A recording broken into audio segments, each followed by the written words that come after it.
Okay, I think we are good to go live here. I think just about.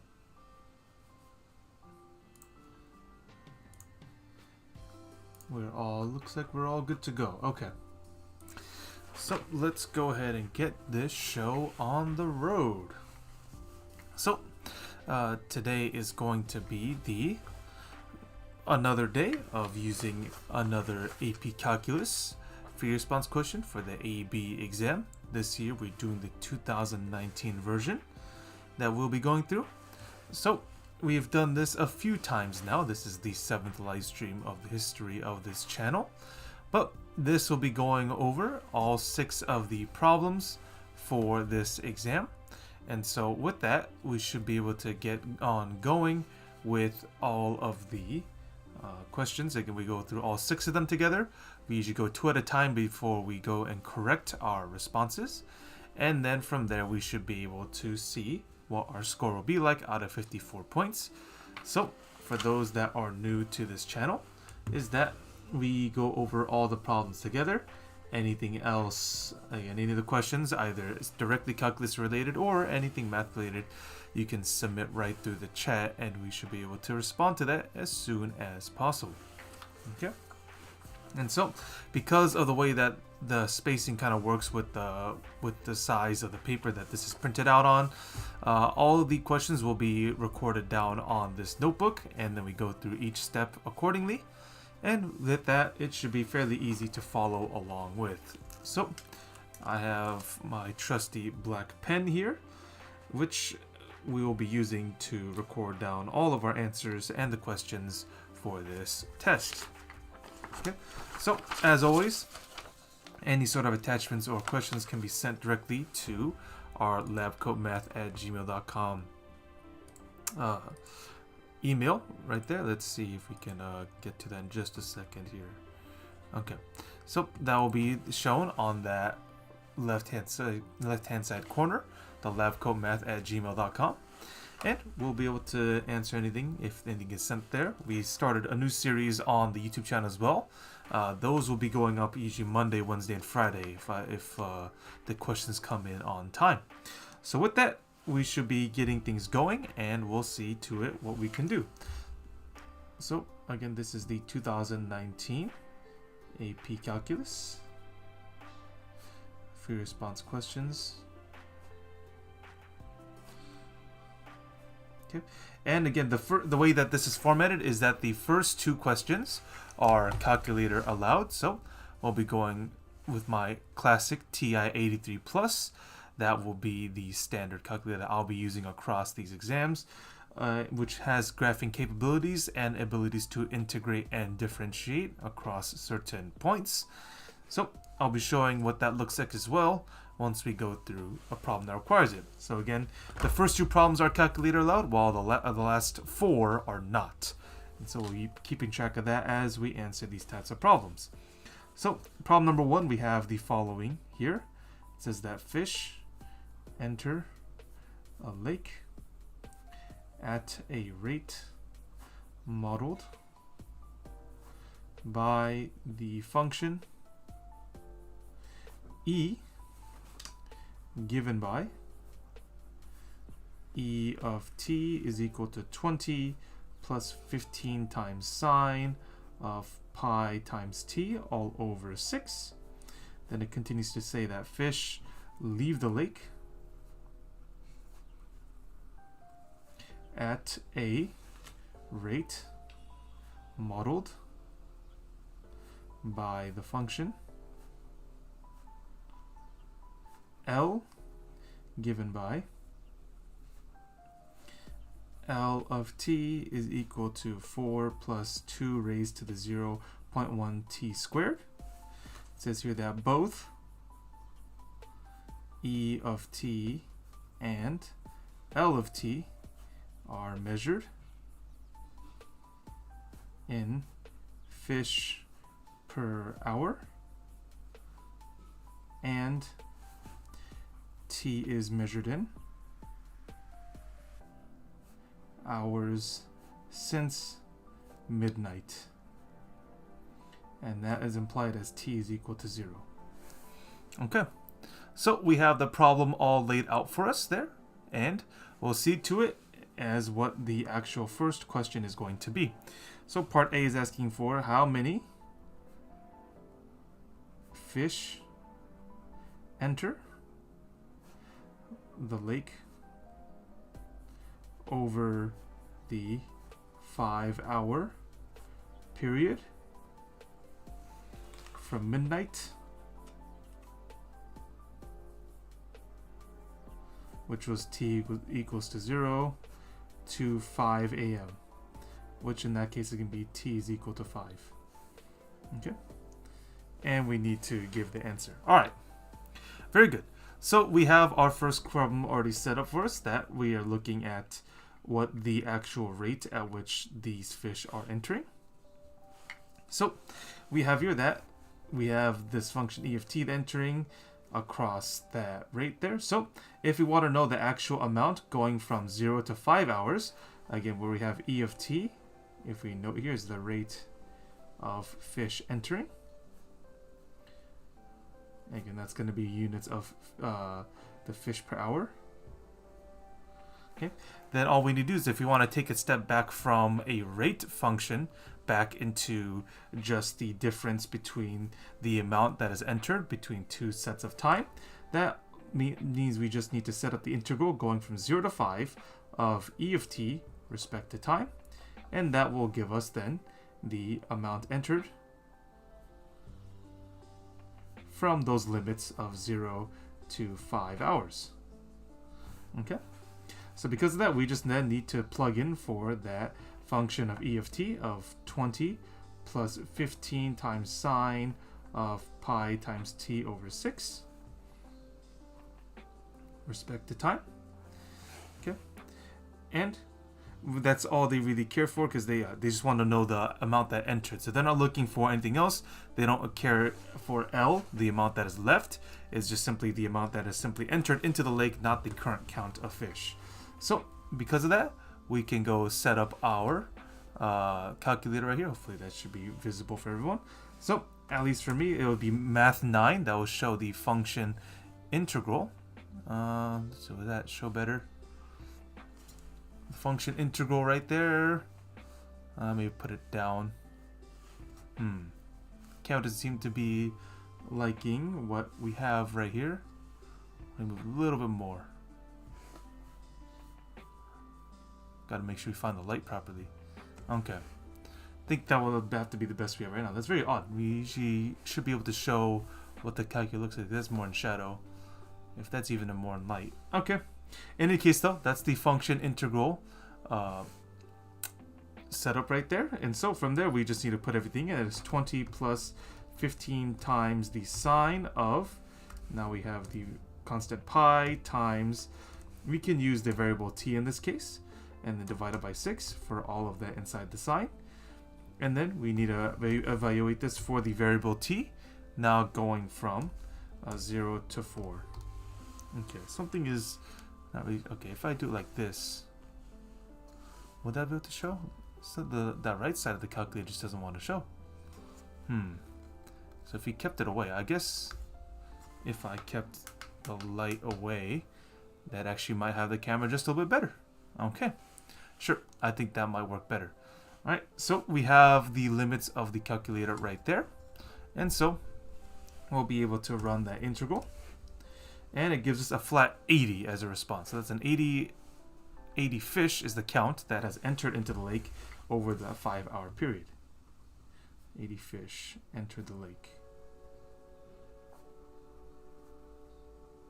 Okay, we'll box that up as our response there. Okay, and we'll go on to part B. Let's see here, and they should do it. Okay, and so going to part B, it says here that it's asking what is the average number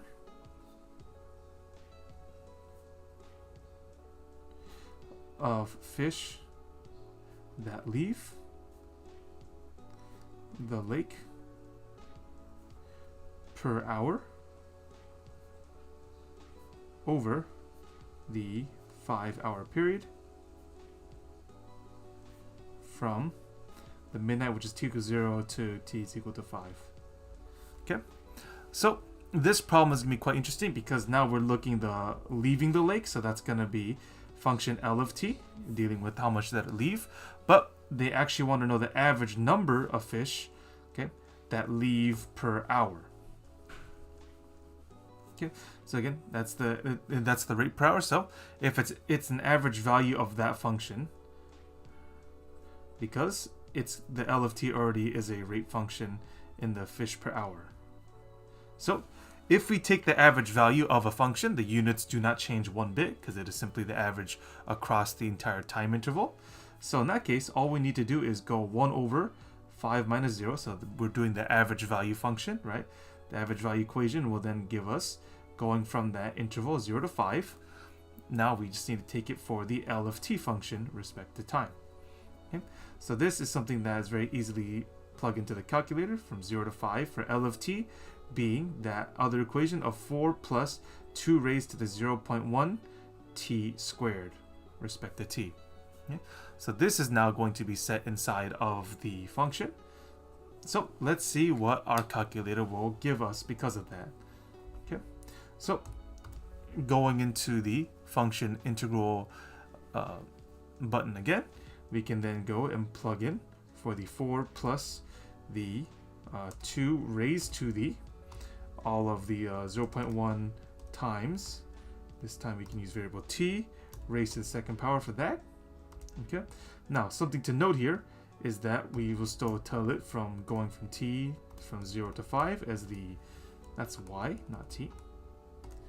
T from going from 0 to 5 is limits, but we cannot forget that we are taking the average value of this function, meaning that we need to multiply it now by 1 over 5 as the result of dividing it by the actual difference of limits as dictated by the average value function.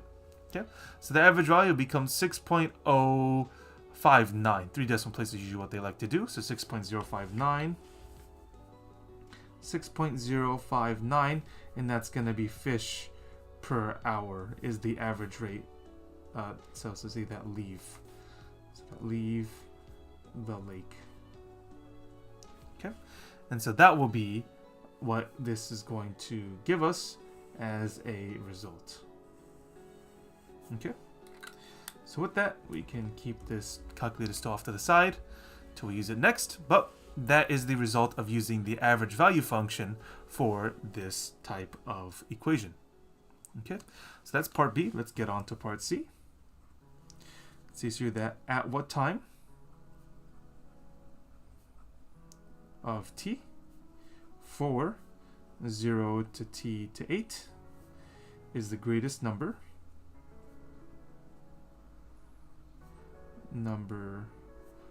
of fish in the lake.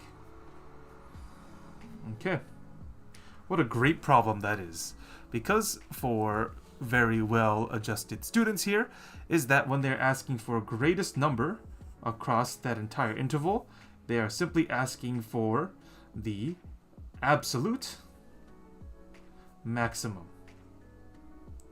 of fish that is inside of that lake.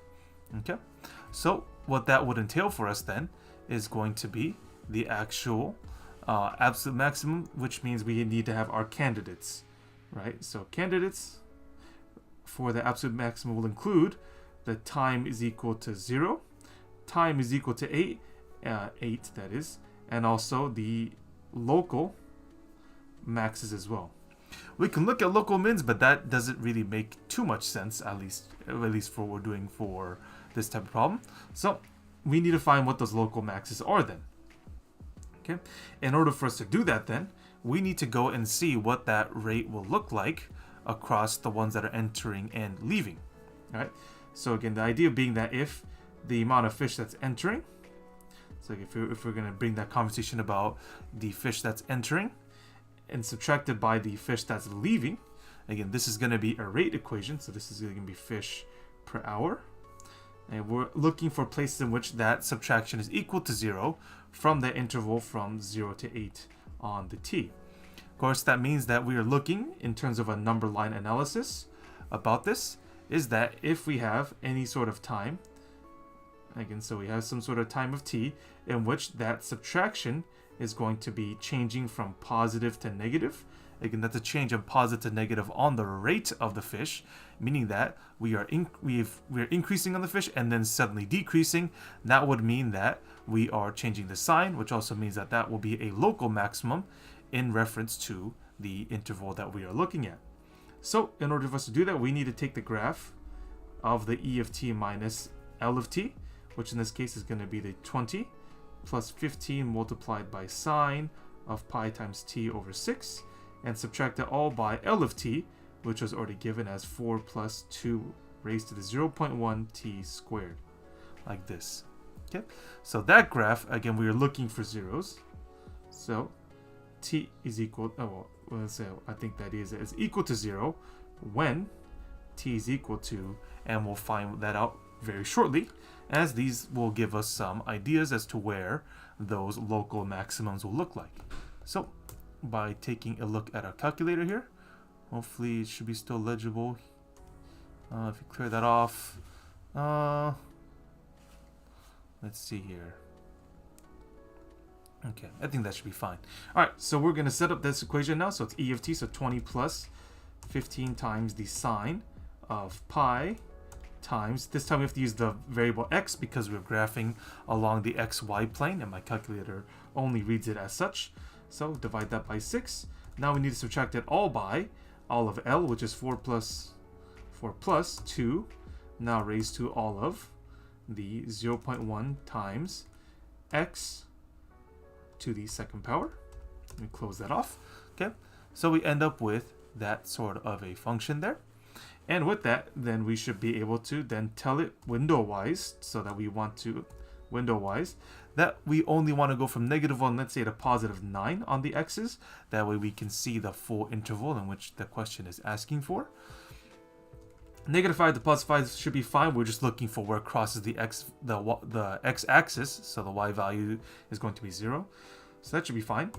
So let's have a look here. And this will graph accordingly, and then we should be able to then find where some of those values will be. Okay. Looks like we only crossed one time, right over there, and would you look at that, it crosses from positive to negative, so that is indeed a possible candidate for a maximum. So let's go tell it to then calculate for that 0.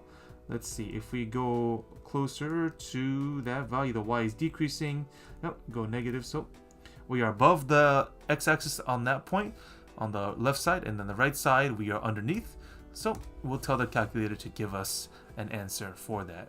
So exactly at x is equal to, in this case will be our variable t, so it says here 6.204. That is what the calculator brings back to us as the actual result of y being equal to 0. So this is exactly that time where we have a positive going into a negative on the rate equation, making it a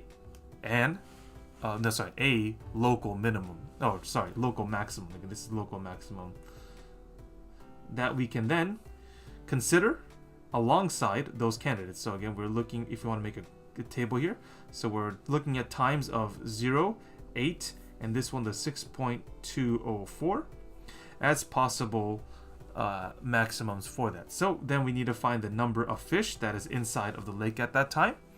And what that would mean is that all we need to do then is give the, let me double check here. So it doesn't tell us the actual, well, we don't have a starting amount, so that doesn't really matter. Yeah, that doesn't matter, at least for our sense. So all we need to do is find if you want to find the number of fish, then we just need to go and take that integral going from 0 all the way to the time at which we are then calculating. Of course, we need to take the difference between the amount that is entered between that time and the amount that is left. Okay, so thankfully though, because they didn't give us the starting amount of fish that were in the lake at the very beginning of the time that we're looking at here, that just simply means we're going from 0 to 0, so no change in time for that change in the rates. So because the limits are exactly the same, that's just factually going to be 0.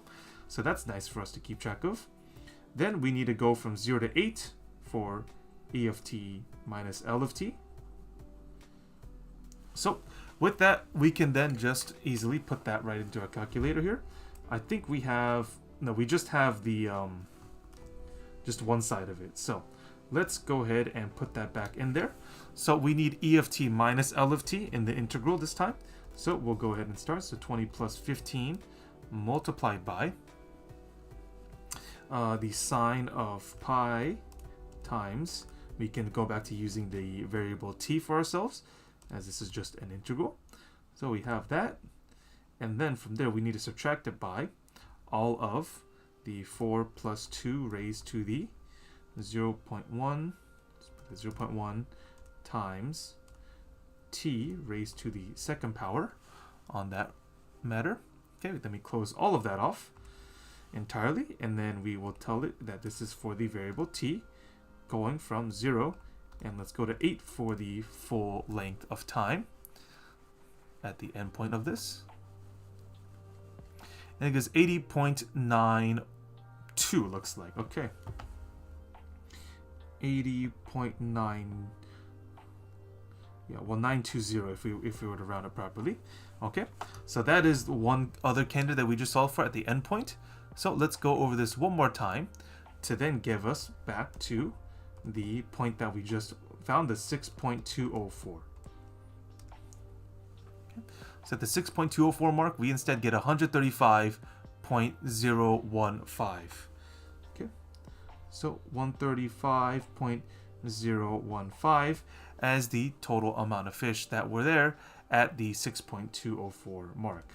All right, so now that we have all the candidates already listed out, we have only one that is indeed the absolute maximum for that time frame. So we can then write as our answer here that at time 6.204, the lake has the greatest number of fish.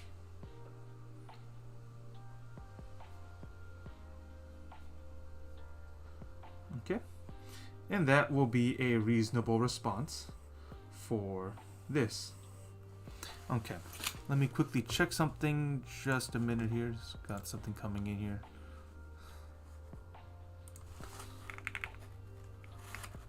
Let's see.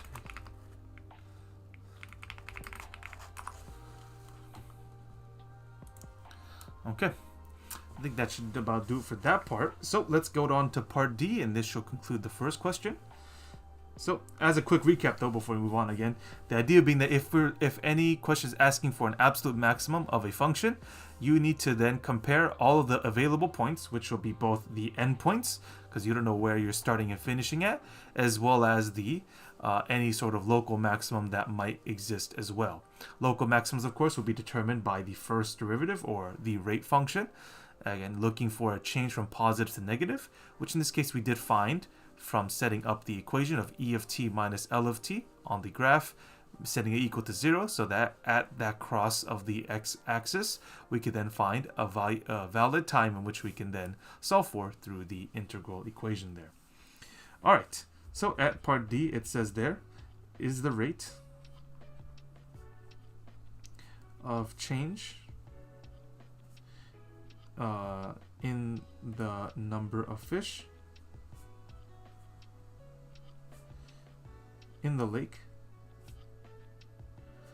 increasing or decreasing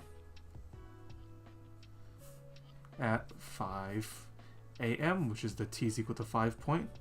Okay, so let's have a look here. Okay, so the rate of change in the number of fish increasing or decreasing, right? So they want the rate to know if that's increasing or decreasing. Okay, well, that would just mean that we need to take a look at if it's a rate of change of that being increasing or decreasing. Again, that's going to be the total amount of fish, so the entering minus the leaving. But with that, the entirety of that, we need to take that second derivative and look at t is equal to 5 to determine whether it's positive or negative. Again, we can also take derivatives of rates to see if that rate itself is increasing or decreasing at a specific point in time. So this is something that we can definitely put inside of the calculator itself, because taking a derivative at a specific point is what is able to be done. So just a quick plug-in to make sure we are on the same page about what's going to be put into the calculator. So that's E of t with the 20 plus 15 times pi of t over 6 inside of it. And then we'll subtract it all by the L of t given by 4 plus 2 raised to 0.1 t squared. Okay. And we take the derivative and then respect to t, and then go plug in the 5 from there. So my calculator though, we can also write that t is equal to 5 as an analysis point right there. But thankfully though, for my calculator, we can then do that all in one step. As for something like this, if my calculator can show here, is that with my math button going to, it should be number 8, which is the function derivative button right there. We can then plug in any function and tell it which variable and point in which we're going to evaluate that for.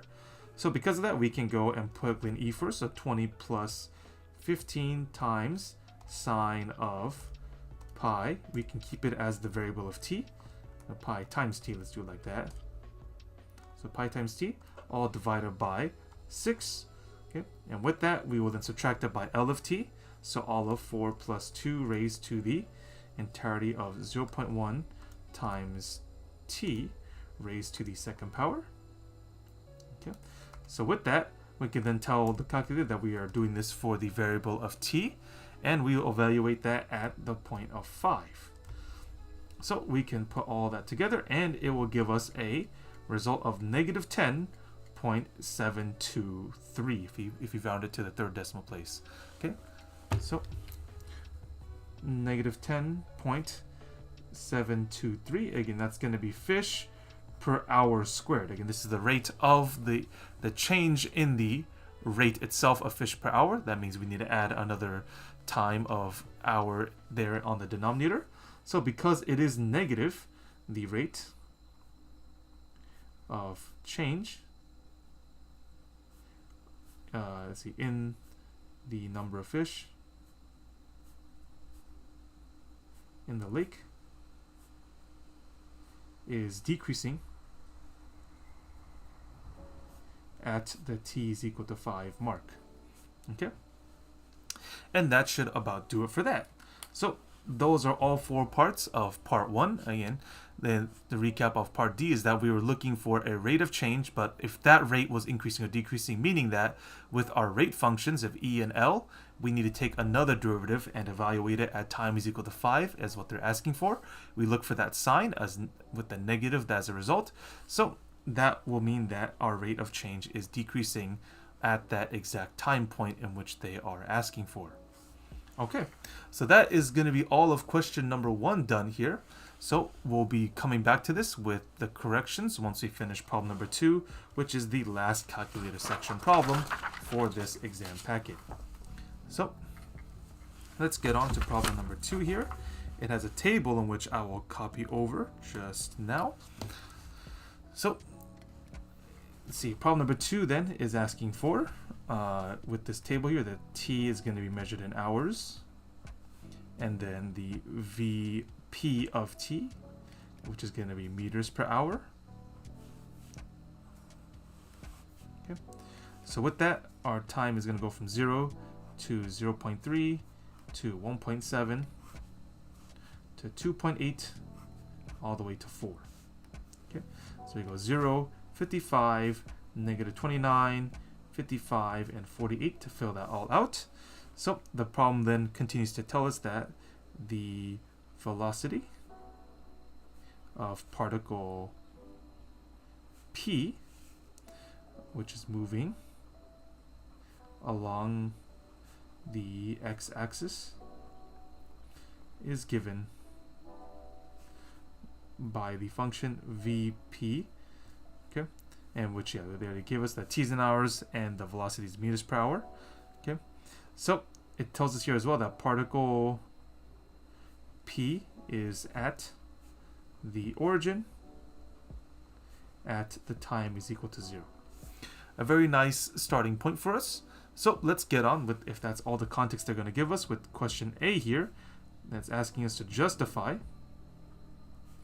why there must be at least one time of t for the interval going from 0.3 to t to 2.8, at which v sub p of t prime, which is the acceleration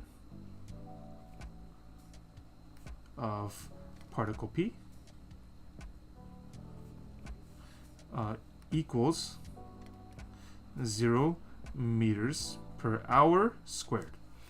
The question, this says meters per hour, but that's just 0 meters per hour squared as the customary units for acceleration in that scenario. Okay. So they're asking for us to guarantee, in other words, they're asking us to guarantee mathematically that the acceleration function of a sub p of t, again, which is what they call the first derivative of the velocity. Okay, again, that's acceleration back there. Again, must be equal to 0 from that interval 0.3 to t, right, at 1 t value. Okay, now this, for many students, should ring a lot of bells for us, because this is specifically asking us for the mean value theorem to come right into play, because we are guaranteeing a specific value for a derivative of a function that we have values for already to be equal to a specific number, in this case 0. Right? So what that means is that we can then go ahead and take the average rate of change for v prime of t. Right? That way we can then set up an equation to look at what an estimate of a of t is going to look like for this particle. So we can set it up, because they gave us those limits at the, it's going to be v of 2.8 minus v of 0.3, and then subtracting those two limits like that. Again, all very customary for what we've memorized for the mean value theorem for this type of problem. And so with that, we can go and take a look by plugging in the values in the tables. So v of 2.8 is 55, the v of 0.3 is also 55, and then we take the difference of 2.8 minus 0.3. Those two same numbers on the numerator is 0, while the two numbers on the denominator is 2.5, which means we do get a nice 0. And given that this is going to be in the meters per hour, and this is also in hours down on the denominator, for unit-wise, that is going to be meters per hour squared. Again, this is going to be an example of the a prime, not a prime, just a of t of p. Got to make sure to keep my units there all correct. Okay, so according to the mean value theorem, we can just abbreviate as MVT for in case of our answers, right? It guarantees that particle P has an acceleration of 0 meters per hour squared, right, at least 1 t between that interval that they give us of 0.3 going to t from 2.8. Okay, this is going to be the result of our work that we just did right there. Okay, so as a quick overview again is that we have mean value theorem. And again, what they're trying to say with mean value theorem is that if we can prove that the average rate of change, the difference between the y's and the x's of any given interval, is equal to any sort of number that is going to be asked for that derivative of the function that we're looking at, which again, they're asking us to prove that it could be equal to 0 at any given point. Mean value theorem does confirm that that will be the case. We are guaranteed at least 1 point. It could be more, but we are guaranteed at least 1 point at which the acceleration, or the first derivative of v, which we have the table of for that value of v, must be equal to 0 between those intervals in which they are looking for. So with that, that should conclude for part A. Let's move over to part B. It tells us that we want to use a trapezoidal sum with 3 subintervals. And so now they want to tell us we're going from 0 to 0.3, then from 0.3 all the way to 1.7 and 1.7 to 2.8. So they tell us explicitly what those are going to be to approximate this integral going from 0 to 2.8 Vp of t dt. Okay, a trapezoidal sum. Oh dear, if only we had exactly something to let us know that with the trapezoidal sum, if there were any sort of video from my channel that will directly tell us how to do that. Okay, trapezoidal sum, of course, is gonna be the two heights, so height 1, height 2 added together, divided by 2, multiplied by the base. Find the area of each of those trapezoids that we're looking for. We have 3 of them, so we can indeed approximate for that integral from 0 to 2.8 for Vp of t, the exact function we have a table for. We can approximate it as such by now going across each of them. So with the first interval going from 0 to 0.3, we can take a look. Again, the heights will be 0 and 55.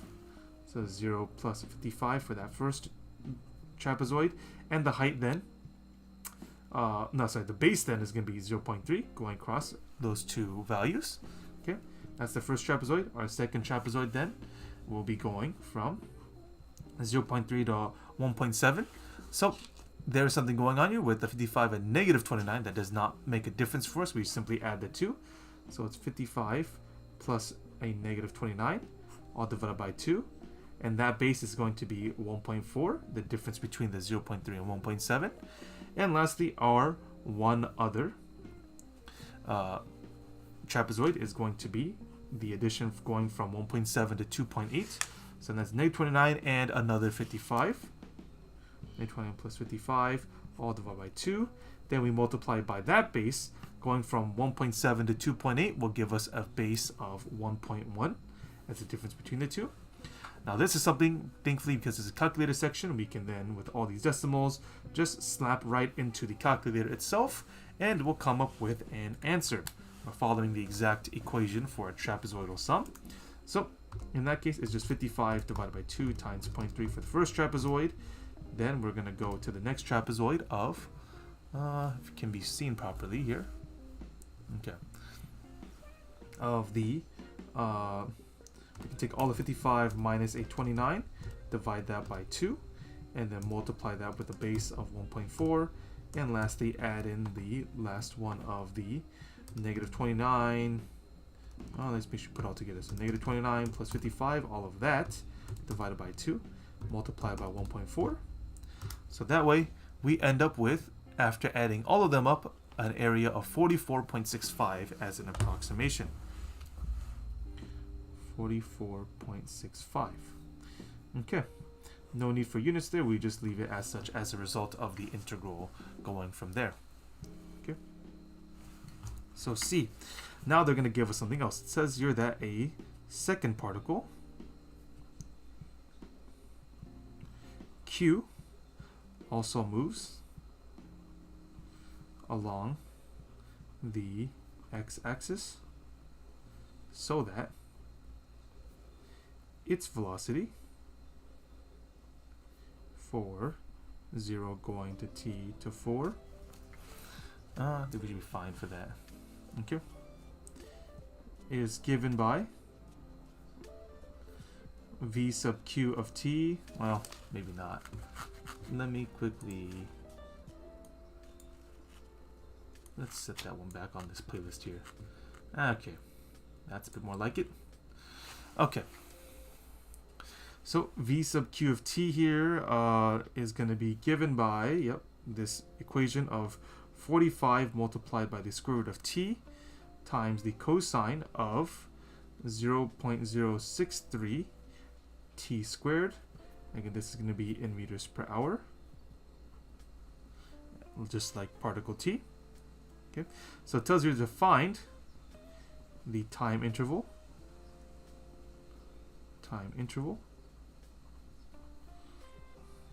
during which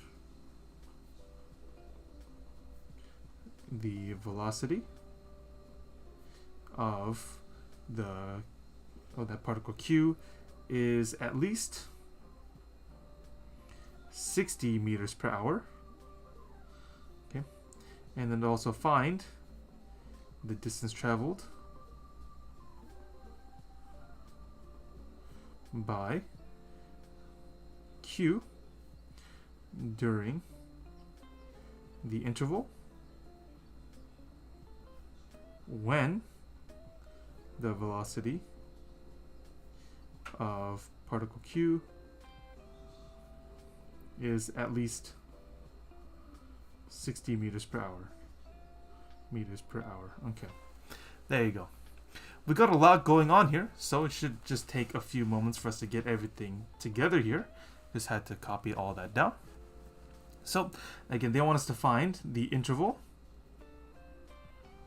in which that velocity of q in terms of time is at least 60 the meters per hour. Okay, but that also means they also want to find the total distance traveled when that also velocity is going to be equal to 60 the meters per hour.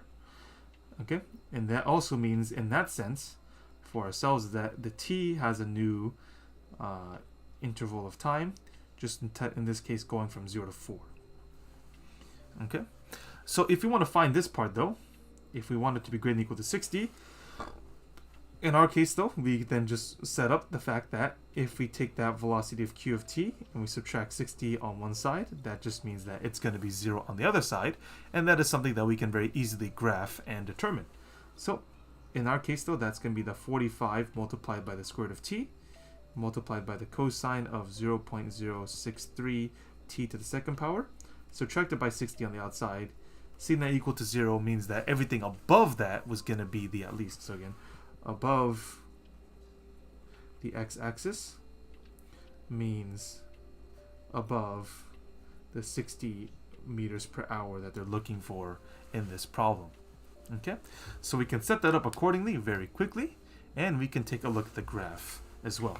So with our calculator right here, which just turned asleep, just right on me, but we can then go with the actual graphing function, and let's have a look here. So let's take the square root of what's 45 times square root? So 45 times the square root of t. So we have to go back to the value of the variable of x because we are in the middle of graphing here.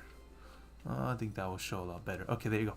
All right, and so with that, we can go multiply that with the cosine of 0.063 multiplied by x raised to the second power. Okay, and make sure we subtract 60 afterwards as well. Okay, so because of that, then we can go ahead and look at our window here. Because we only go from 0 to 4, -1 to +5 should be enough. And we're only looking for everything that's above 0 for now, so those y values should be fine as well for ourselves. So let's have a, make sure we don't hit the camera, but let's have a look at that graph. And we go over and we go under for a little bit, so let's go find where those time points are. Okay. So for ourselves though, we have, if we want to do a quick number line analysis here, is that we do have those 2 points where we are underneath, above, and back to underneath. Again, as shown on the graph right there, we are underneath the x-axis, go above it at a certain point, and then go underneath again at those intervals. So we got to find those values.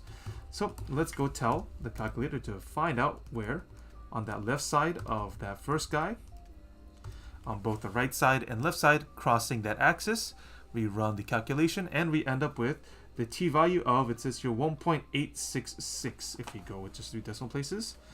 So 1.866 is the first cross of the axis. And let's go one more time into the second one. So let's calculate again, a 0. Let's move this guy all the way over, yep, to the left side of that crossing, and move down a little bit to get to the right side of that crossing. And then we end up with an x number of 3.519. Okay, so 3.519 is going to be the other point at which we are crossing the axis there. So from that, we can then give our first part of the answer to find that interval in which that is happening. So with open intervals, that's going to show that we are not including, because that's exactly at 0. We need to be, well, no, if it's closed, that it's actually, no, closed means that it's at least. So yes, it's going to be closed to show that exactly 60 meters per hour were reached at those points. Okay, and so between those two, but also now we need to see that distance that's traveled. So because of that, we have our actual limits in which that happens in that sense. So, and because it's all positive, again, this is all above in the positive direction because it's a positive 60 meters per hour. We just need to go and take the integral from the 1.866 ending at 3.519 for that function v of t. So that's 45 multiplied by the square root of t times the cosine of 0.063 t squared, respect to time. And so by doing that, we should then end up with the total distance that's traveled. Again, all this is on the positive scale of this sort of function. So there should be no problem for ourselves to be able to get a right answer here. So let's go ahead and tell ourselves to get an integral of that function. Now we are going to take it for 45 times the square root of t. We can go back to the variable of t for this kind of guy because it's just taking an integral. And so we want to take a cosine of 0.063 multiplied by t raised to the second power. Okay. And so with that, we don't need to do the minus 60 because we're just taking the actual velocity function itself. We're not checking to see if it's above any certain value. So with that, we can tell it then that we want to go for that variable of t going from those 2 points. So the 1.866 all the way to 3.519. Okay, so we run the integral and we get a result of 106.109, 3 decimal places. Yep, okay, 106.109.109. Again, that's going to be meters traveled. Okay, we set up the integral as we need to, and we also gave the interval at which we are above, so at least the 60 meters per hour that they were asking for. We got both parts, so that should be it for part C. As a quick recap here, is that, again, they asked for multiple parts here. They want to know the interval at which the velocity of q, which is given by that function now, is at least or greater than or equal to 60 meters per hour, and that total distance traveled when we are greater than or equal to 60 meters per hour as well. Okay. So with that, then we needed to go take a few steps. For one, we needed to see to set up that the velocity minus 60 is equal to 0. We want to see all the points in which we are above that, so above that 60 meters per hour velocity. We ran the calculator and it graphed us that out for us quite easily. We just found the points at which it crossed the x-axis for us to then determine that interval going above that value. And then we ran another integral definite from 1.866 to that 3.519 as what the calculator found. By taking the integral, we then can see the amount of distance traveled between those 2 points in time. And we got that as such. No need for absolute value as it was all going to be above the axis anyways at positive 60. Okay. So because of that, we can then go ahead and take the last part of this question. It says here that at the time is equal to 0. Q is at position. X is equal to negative 90. So it says using the result from part B and the v sub q of t, so that function, approximate the distance between P and Q at the time is equal to 2.8. Okay, so we got ourselves a nice one here because we need to know positions of both of them and then the distance between the two of them as well. Okay, so thankfully both of these are moving along the x-axis, so they're both exactly on the same line of travel between the two, so there should be no difference there. Just at least for ourselves, we are looking to see from part B that we did the trapezoid approximation. So at the point right here, let me double check you because at the P is already at the origin, so that's all that matters. So at the position, so we'll do x for particle P of 2.8. Again, this is from part B. We found the approximation of the amount of distance traveled, again, both positive and negative directions.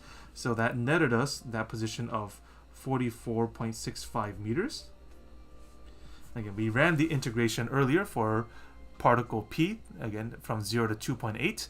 And because our initial condition was already at 0 at the time, this is an accurate point right there for 44.65 meters, at least in case of this problem. But then we did need to do for Q. So the position for particle Q, again, that is going to be determined by doing an indefinite integral of the velocity of Q respect to time. And we have that, with that stance, we have that x is equal to negative 90, again, at time is equal to 0. So we have an initial condition as well, that x of Q at 0 and the time is equal to a negative 90. Okay, and so with that, we should be able to go ahead and take a look to see what that might look like in terms of our integration here. Okay, but at least for ourselves here, we will have the following put down here. Let me double check on this because we can run the indefinite integral, but that wouldn't really make much of a change for us. The idea being that, well, we could run an indefinite integral, but that still wouldn't be very helpful to us as of right now. So let's take a moment in time for this, because we can go do. We can simply do a definite integral for the time that's changed, but then we can still add in the original. So yes, okay. So if we then did the definite integral, so let's take a look at this. So if we go from 0 to the time of 2.8, again, so instead of being the indefinite there, we're going to use fundamental theorem of calculus here. So let's rewrite this for just a second here to make sure we're all on the same page. The idea being that we are given one point in time but not the other. So fundamental theorem will then dictate for us that we are looking at the position of Q as a particle from 2.8 minus the position of Q at 0. And that's good old fundamental theorem for us. So all that really means that if we add that value of Q to the other side, so x of Q at 0, that means we've isolated the x of Q at 2.8, which is exactly what we want. That is our unknown. We can find out that definite integral from calculator and that x of Q of 0 already at the point that's given to us. So because of that, we just need to run that integral from 0 to 2.8 now of the velocity of Q. So it's 45 multiplied by the square root of t times the cosine of 0.063 t squared dt. And then on the outside, we just have to add in the negative 90. So again, it's subtracting a negative 90, so we just got to add the negative 90 to the other side as a result of fundamental theorem.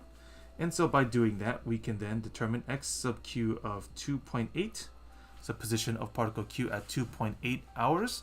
We can then run that through the calculator. Okay, so to begin with, we can just start with the negative 90 on the outside, if that can show there. So start with negative 90 on the outside, then we will then take the integral of that function, so 45 times the square root of, we can go back to the variable of t because we're taking simply an integral here, multiplied by the cosine of 0.063 times t raised to the second power. Okay, so all of that will then go from the change in time, so 0 to 2.8 for all of that. And it doesn't like what I did there because for whatever reason it didn't show. I didn't put in the variable of t. I put in 0 for whatever reason. And that's the variable of t being called as the variable of integration.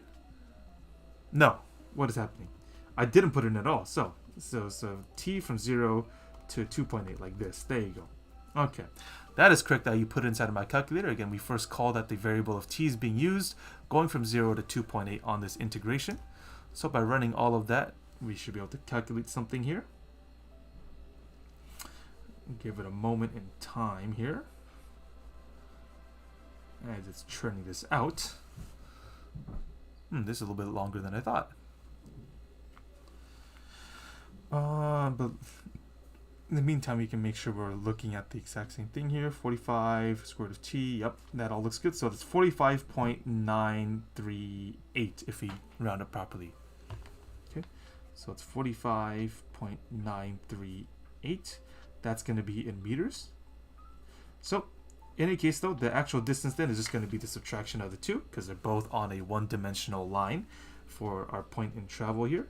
So x of p of 2.8 minus the x of q at 2.8 is going to be just the subtraction between the two, so 44.65 minus the 45.938 okay, is going to be just a distance. A positive will be fine, so 1.288 meters will be the difference in distance between these 2 points. Okay, I think that works quite well, at least for all the work that we've done into it. So with that, we should be able to move on to correcting our first section here. Okay, so as a reminder is that all of our live streams are going to be put onto the YouTube channel, and so it can be viewed at a later time for any year that we have gone over so far. And of course, any sort of questions thrown into the chat will be answered, or again through the email, the labcoatmath@gmail.com right there. And again, we are continuing our series. Hopefully there should be another email for me to answer by tomorrow. They have something set up there for another viewer. We're asking math-based questions. But as a showcase for what we do here now, if we change the screen here to my first monitor for what we're looking at, so there is the scoring guidelines, which include all the answers to all the questions for this exact 2019 exam. So I'll be switching back to this screen on my own. I'll be showing still on my notebook what the differences look like in terms of the answers and what they're looking for, and we score off each point in which they are looking for to provide us with the points that they need for this type of exam. Okay, so with that, we can go back to our notebook here, and we just go through every step, and I'll mark each point at which they are looking for possible answers or awarding points based off of our responses. So going back to it, we are at question number 1 for here, which is the problem with the fish entering and leaving that lake. So to first note at problem A here is that they wanted to know how much entered from the 5-hour period. That setup of just going E of t dt at exactly 0 to 5, that's all they really cared about. So at the nearest whole number here, 153, very interesting how that happened. E of t, did I write down they were giving a very different answer? That is something that's quite interesting. They did not give us any sort of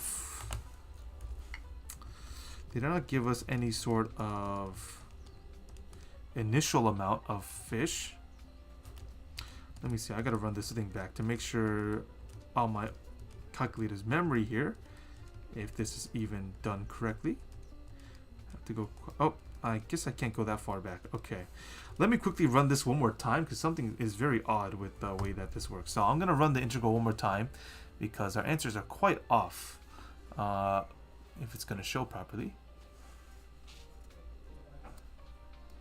Okay, so E of t was already, I wrote that down properly, the 20 plus 15. So 20 plus 15 times all of sine of pi times the variable of t divided by 6. Okay, so we're taking that from 0 to 5 hours.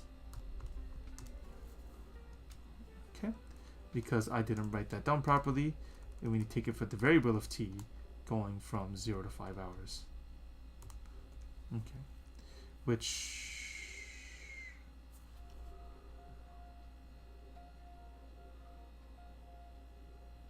why are there two? Now I'm starting to really mess up a little bit more here. Why are there two parentheses? I'm doing.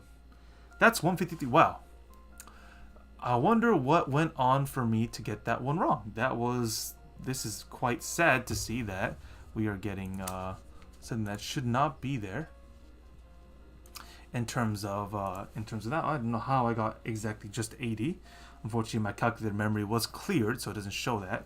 So it's still going to be 1 correct because they do want to show it. I mean, again, exactly what should have been put in the calculator was exactly where it needs to be. So unfortunately, this is going to be just 1 out of 2 correct on this. Quite confusing, but unfortunately, that's just the way it is sometimes. Definitely would have done it otherwise. I write down those things to make sure that we put exactly what we need to into the calculator. Anyways, though, we can continue forth, though, is that with the exact integral showing for the average value of the fish that's leaving, that's exactly what they want to see right there. And then the result of 6.059, that's also what they want to see. So that's 2 out of 2 correct on part B. So at least that's nice. Okay. Then part C, we are going to look at the setting up. They are looking to set up that E of t minus L of t to look at the rate of entering and leaving compared against each other. And so the t of 6.204, yep, that is exactly one of the points in which they want looking for. And so the answer and justification will show that by running that integral of that 135.015, that is indeed the greatest number of fish that's going to be in the lake between those two time points from 0 to 8 hours. So with that, that is going to be all 3 out of 3 correct for this part. Okay, so that's good as well. And then lastly, at part D, we're looking at that first derivative at the time is equal to 5. We do end up with the so they want to show that setup that we want to take that first derivative of the difference of those two rates to look at the rate of change of increasing or decreasing for the rate of the fish entering and leaving the lake. And so getting that negative 10.723 is correct. And so that answer does match up with what we need here. So that is 2 out of 2 correct. I can write that down properly. So correct for this problem, meaning that we get a total of 8 out of 9 points, because every question is worth out of 9 points. That's 8 out of 9 for this problem for ourselves. And so for me to be able to see and add this up a lot nicer, I will take our problem packet and go with questions 1, 2, 3, 4, 5, and 6. So each of them I can write down the fraction in which I got right. And so at the very end, it'll be total out of 54 points that they can award on this packet. So this being 8 out of 9 is going to be the first one, and we'll see what we do on the rest of them. Indeed, we are actually still on a quest to get 54 out of 54 on a future exam. Unfortunately, by missing one right there, we've missed that mark already, but we can definitely continue to improve with the way that we answer these types of questions by continuing our practice. Okay, so question number 2 is going to be starting with that mean value theorem problem that we're looking for. Again, trying to prove that the actual difference of the two is going to be 0. So that's exactly what they're looking for. Okay, and the justification showing that it does guarantee, using mean value theorem, that we have at least the acceleration of 0 confirmed by that. So this is going to be 2 out of 2 correct for what we put down. Okay. Then part B is that we are using that trapezoidal sum. Okay, which means, yes, we need to set up the equation going from 0.3 base to the 1.4 and the 1.1, all adding up to something else entirely. Okay, that is another thing, because everything looks exactly the way that it should be in terms of the calculation. Oh man, what is happening? Okay, like quite literally, the actual setup of the problem and the work is exactly the way that it is on the problem and the answer sheet, that is. So let's have another look here, shall we? So we end up with the 55 over 2 multiplied by 0.3 the base. Okay, then 0.3, okay, and we add that with the other trapezoid of 55 minus 29, because that was a negative point right there. Let's make sure actually we insert in another parentheses so that we have just that divided by 2, then multiplied by 1.4, and then adding that with another negative 29. Make sure we insert the new parentheses there for the numerator. So plus 55 on the numerator divided by 2 multiplied by 1.1. Okay, maybe I am losing my mind a little bit here, because quite literally my work is exactly the way that it is. When I put it down again, looks like I need to really double check exactly the way things are. I suppose maybe the way that I see things from my calculator is not the best right now given the streaming setup, but there's no place for any excuses. This is just 1 out of 2. Well, no, I get 0 out of 1. because it doesn't matter how they set up, they don't care, they just want the answer. So that is unfortunately the case for this problem. Okay, let's continue. Part C, it says here that the actual distance traveled, right, is going to be 106.109, so that is indeed correct.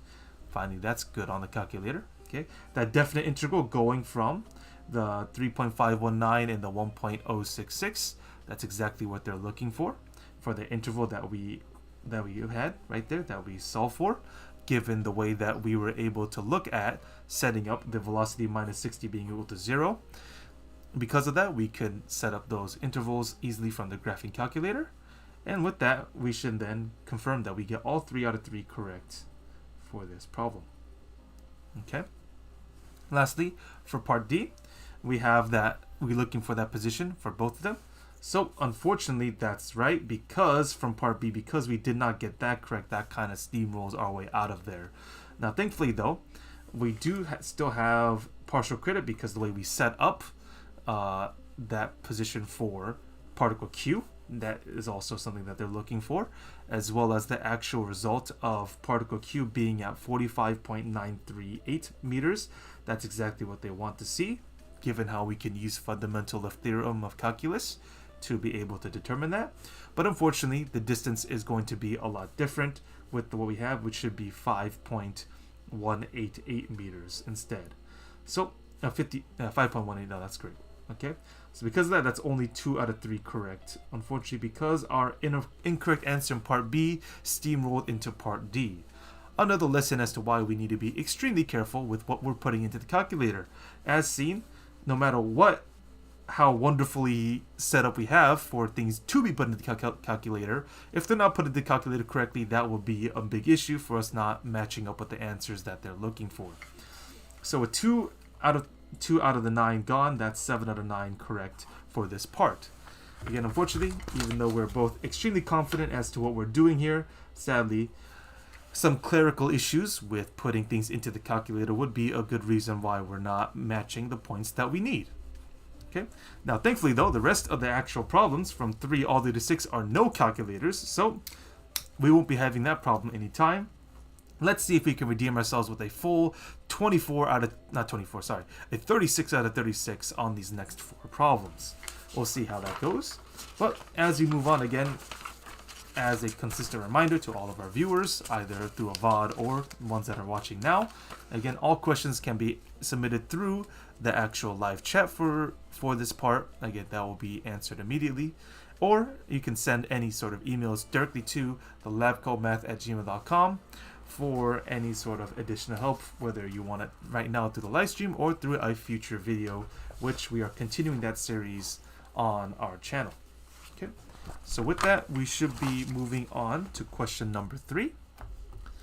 And this one would include a graph. So again, questions 3 through 6, these last 4 problems are no calculator at all. So that's something that we can use, hopefully, to our advantage as we go through these last bits here. Okay. So let's get on with question number 3. We have a graph showing up here. So it looks like we go across here on the X, up on the Y.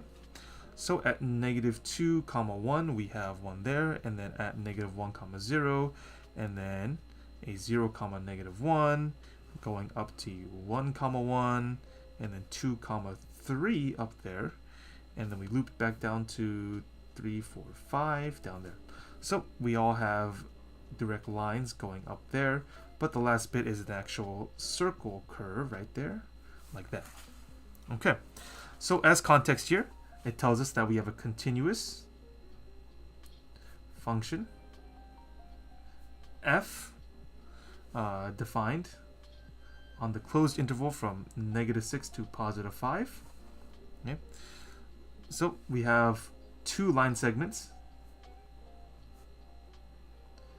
and a quarter of a circle. Okay, and then at point the 5, 3. Okay. And then that's the center. Okay. So it says here as well that it is known that the point, we have the 3 comma 3 minus radical 5 is on the graph of f. Okay, so they have that point that is defined there. So 3, that comma's not very good. It's 3 comma 3 minus rad 5. Okay, again, this is the graph of f, if not known earlier. Okay, so because of that, we can go ahead and take a look to see what part A is looking for on this question. So with that context, let's go look here. It says here that if the integral from -6 to 5 of f of x dx is equal to 7, find the value of the integral going from -6 to -2 f of x dx. Okay, and we've got to show the work. Okay, so we have a known value of this actual indefinite integral there from +7. Then we just need to go from -6 to +2 instead. Okay, so of course we can use our understanding of definite integrals, knowing that from -6 to +5, even though it's equal to 7, that will also be equal to the two different parts we can split up from -6 to the -2 for the function f of x dx, adding that with going from -2 to +5 for that same exact function. Okay. So by adding the limits, we can then bring up into the larger part of those limits from the two functions. So we're just going to need to do a little bit of moving about in terms of this part here, and then we should be able to be good to go on that part.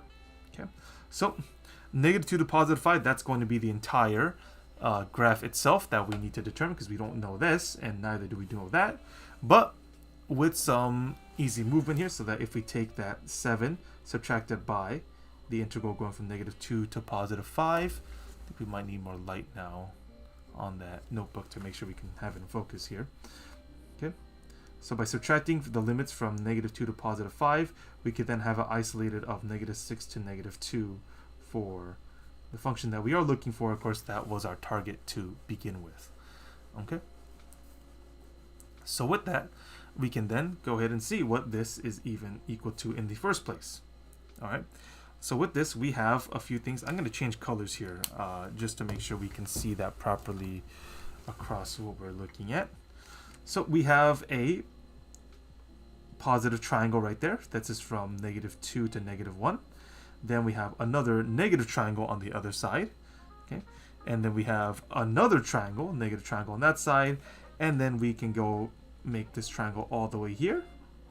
Okay, from, in this case, is going to be well, given that it's a line, I think it's better if we found the equation. I think we do know the slope, which would be quite easy, so we can do an equation on that. And then lastly, we have that circle bit right here. Okay, going from +2 to +5. Okay, that quarter circle that we have. Okay, so because of that, we need to split this up accordingly. Thankfully, though, because of the way that this is set up, that we have a 1/2 area on the top there, with the square of with the triangle of 1 by 1, and another triangle of 1 by 1 now on the negative side of things on that. So that's a -1/2 right there.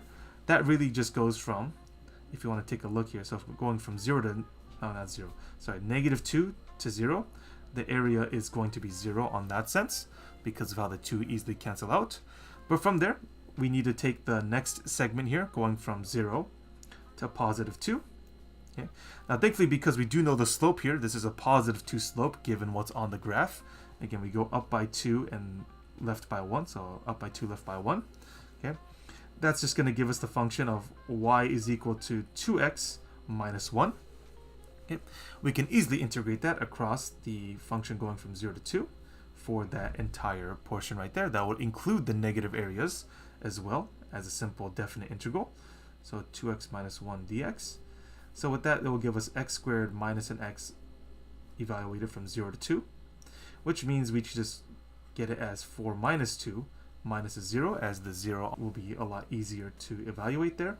And so the actual area from 0 to 2 is just going to be a positive 2. Okay, that's good to hold on to.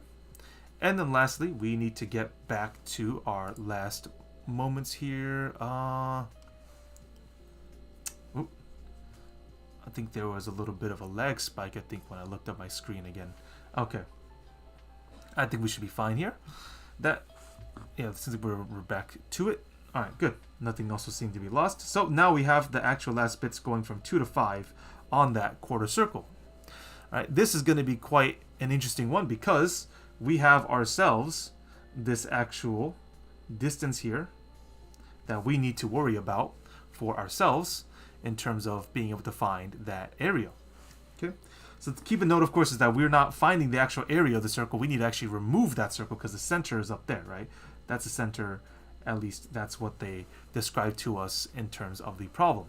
Okay, so we need to remove that part from the actual result of the problem. Okay, now, given that we already know the point at the 3 minus rad 5, again, that's the y value of the center. Well, in that case, given that we already know that the radius of the circle is going to be exactly that, so the radius being that the 3 minus rad 5, okay, and that's going to be the difference between the actual center and its radius, I believe. The 3 minus rad 5 should be enough sense for us. Well, that's very close to, it's kind of close to 1. Oh, no, the center is at 5,3. Yeah, that is, okay, that's not the radius. The 5, so that means that we have a radius of positive 3. That's what that is. Okay.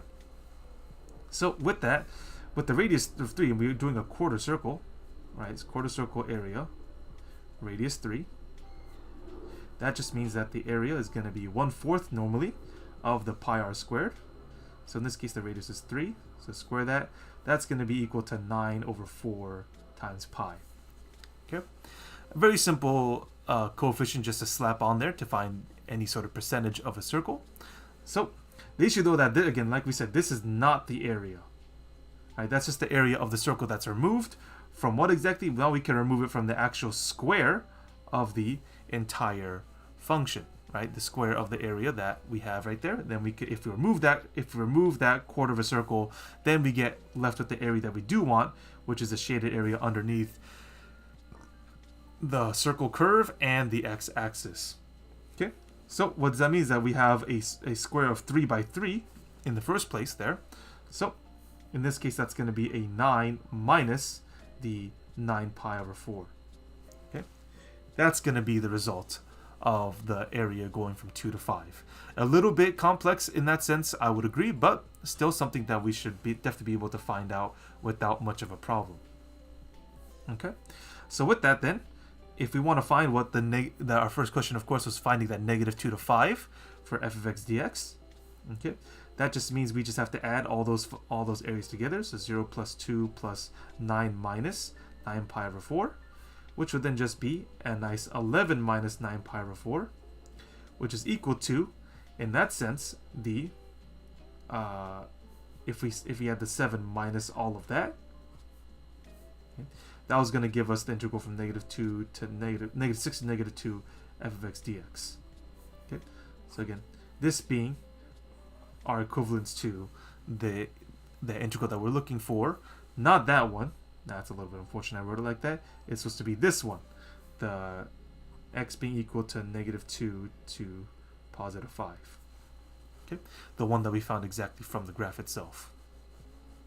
Okay, so with that, we can just simply find the remainder of this area here. So in this case, with the subtraction happening for that integral, this function going from negative 6 to positive 2 is then going to be a positive 9 pi over 4 minus a whole 4. Okay.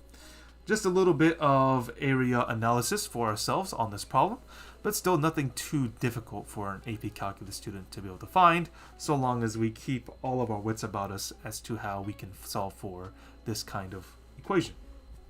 Okay, so let's do a quick, let's read part B, but let's do a quick overview as to what we just did here. Again, they gave us the integral from -6 to +5. Okay, from -6 to +5, they gave us the full integral going with the going rate of a full 7. Okay, the main issue though that they only want to find the integral going from -6 to -2. So we have to split that accordingly so we can isolate that integral from -6 to -2. And we need to add the remainder from -2 to +5 to keep it equal to what they wanted in the first place. Okay. Of course, the big integral is a known value, while we have two unknown smaller integrals, one of which is the target that we do want to find as the answer. So with doing a little bit of algebra, we can then know that we need to know from -2 to +5 for this function. Thankfully, that is exactly what they gave us in the graph, going from -2 to all the way to +5 for the x values. And so because of that, we can then go and start looking at the areas underneath the curve for this part of the two different line segments that are both just easy functions to find areas underneath. But then we have that curl there, which was a little bit more challenging, as it was a quarter circle being removed from a square of 3 by 3. That was the main concept that we had to grasp if we wanted to find the area of what's left over underneath that curve of that circle. Okay, and we have to take the area of that 9 of the square and then remove that curve of the 1/4 of the circle to be left with what we needed to. And so by running our last bits of algebra here to isolate the -6 to -2 integral, we get the result of 9 pi over 4 minus 4 as the last result there that we can have. Okay, so with that, we should be ready to go on to part B here. It says here that we want to evaluate the integral going from 3 to +5 of 2 times f prime of x plus 4 dx. Okay, now this is quite something. This is a little bit more complex than the ones that we normally work on, but still something that we should easily get through without much of a problem. Okay, so we just have to follow some very simple integration rules and we should be out of this without a problem. Okay, so what we could do is that we could separate this if we really want to. So I think that might be a lot easier just so that we can keep our eyes clear of what we need to happen. So the first step we can clear out is the addition rule. So we have two separate definite integrals here, like that. Okay, though they're easily solvable now. Again, this of course means that we get to kick that 2 out as a coefficient. So it's 2 multiplied by 3 to 5 f prime of x dx, and adding that with a 3 to 5 4 dx. Okay, so all of these definite integrals should now be a lot easier to solve now one at a time instead of as one big conglomeration. We were simply following all the definite integral rules that we already know, which of course we already have a video about back in my main channel. Who would have thought? But nonetheless though, we can use fundamental theorem on the left side integral. That's going to be 2 multiplied by all of the original function f of 5 minus f of 3. And add that with, now we have here 4x now running a regular definite integral evaluated from 3 to 5. Okay. Of course, fundamental theorem showing that if we had a derivative function and we took that integral, we just then take that difference of the 2 points according to x on those intervals right there. Okay. So we could do a quick plug in here. So f of 5 is going to be 0, subtracted by f of 3, which in our case, f of 3, they actually, yes, they gave us that point already, 3 comma 3 minus rad 5. Thank goodness that showed up there just in time for us to put that into the equation. Okay, and then we need to add that now with the result of the 4 multiplied by 5 minus 4 multiplied by 3 as the limit evaluation for that integral. Okay, so by running into that, we then can just start simplifying this algebraically as 2 rad 5 positive now because the negative was back there, plus a 6 plus all of a 20 minus a 12 from there. So that will give us a positive 8 as a result, meaning that the resulting integral is going to be 14 plus 2 rad 5. And there you go. That was fairly simple for ourselves. We just had to remember that we can easily split things up so that we can keep our minds clear as to what we're looking for on these different integrals. We can split it across multiple ones and see to it that we use fundamental theorem of calculus. Again, as a note, that's what we're using to then decide what that definite integral results. It looks like it's saying that we are not receiving data right now from the stream. We need to restart the stream. Okay. It does seem pretty alright to me, but let's quickly reload this and let's get back to it. It's a little bit unfortunate we're having some problems here. Let's see if that will do it. Okay. A quick restart, I think we should be good. Okay, I'm getting better feedback now from the studio, so I think we should be good for this. Okay, so moving forth to part C here. Given that we finished all of that, we can then see what this is asking for. It says here that the function g is given by g of x is equal to -2 to positive x f of t dt. Okay. It says here to then find the absolute maximum, so we're doing that again. Value of g on the interval -2 going to x to positive 5. Okay, so once more we have another absolute maximum problem, okay, across the different interval, which then means we need to go once more with a table of candidates. Of course, t, and we want to find the absolute value of g, so that's going to be g of t or x should do, I think. Actually, that will make more sense in our case. Okay, which means we need to go across the endpoints of -2 to positive 5, as well as any local maximums that we can find. Local maximum, of course, meaning that we need to go and take the first derivative of g. In our case, though, thankfully, because the function of g is already an integral, and going from -2 to x, using fundamental theorem, we can show that we are just dealing with f of x itself on its own. No need for any sort of constants to deal with in terms of integration. We can leave it just exactly like that.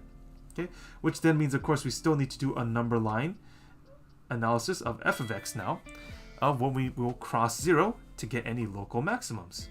Okay, so from we have here, we have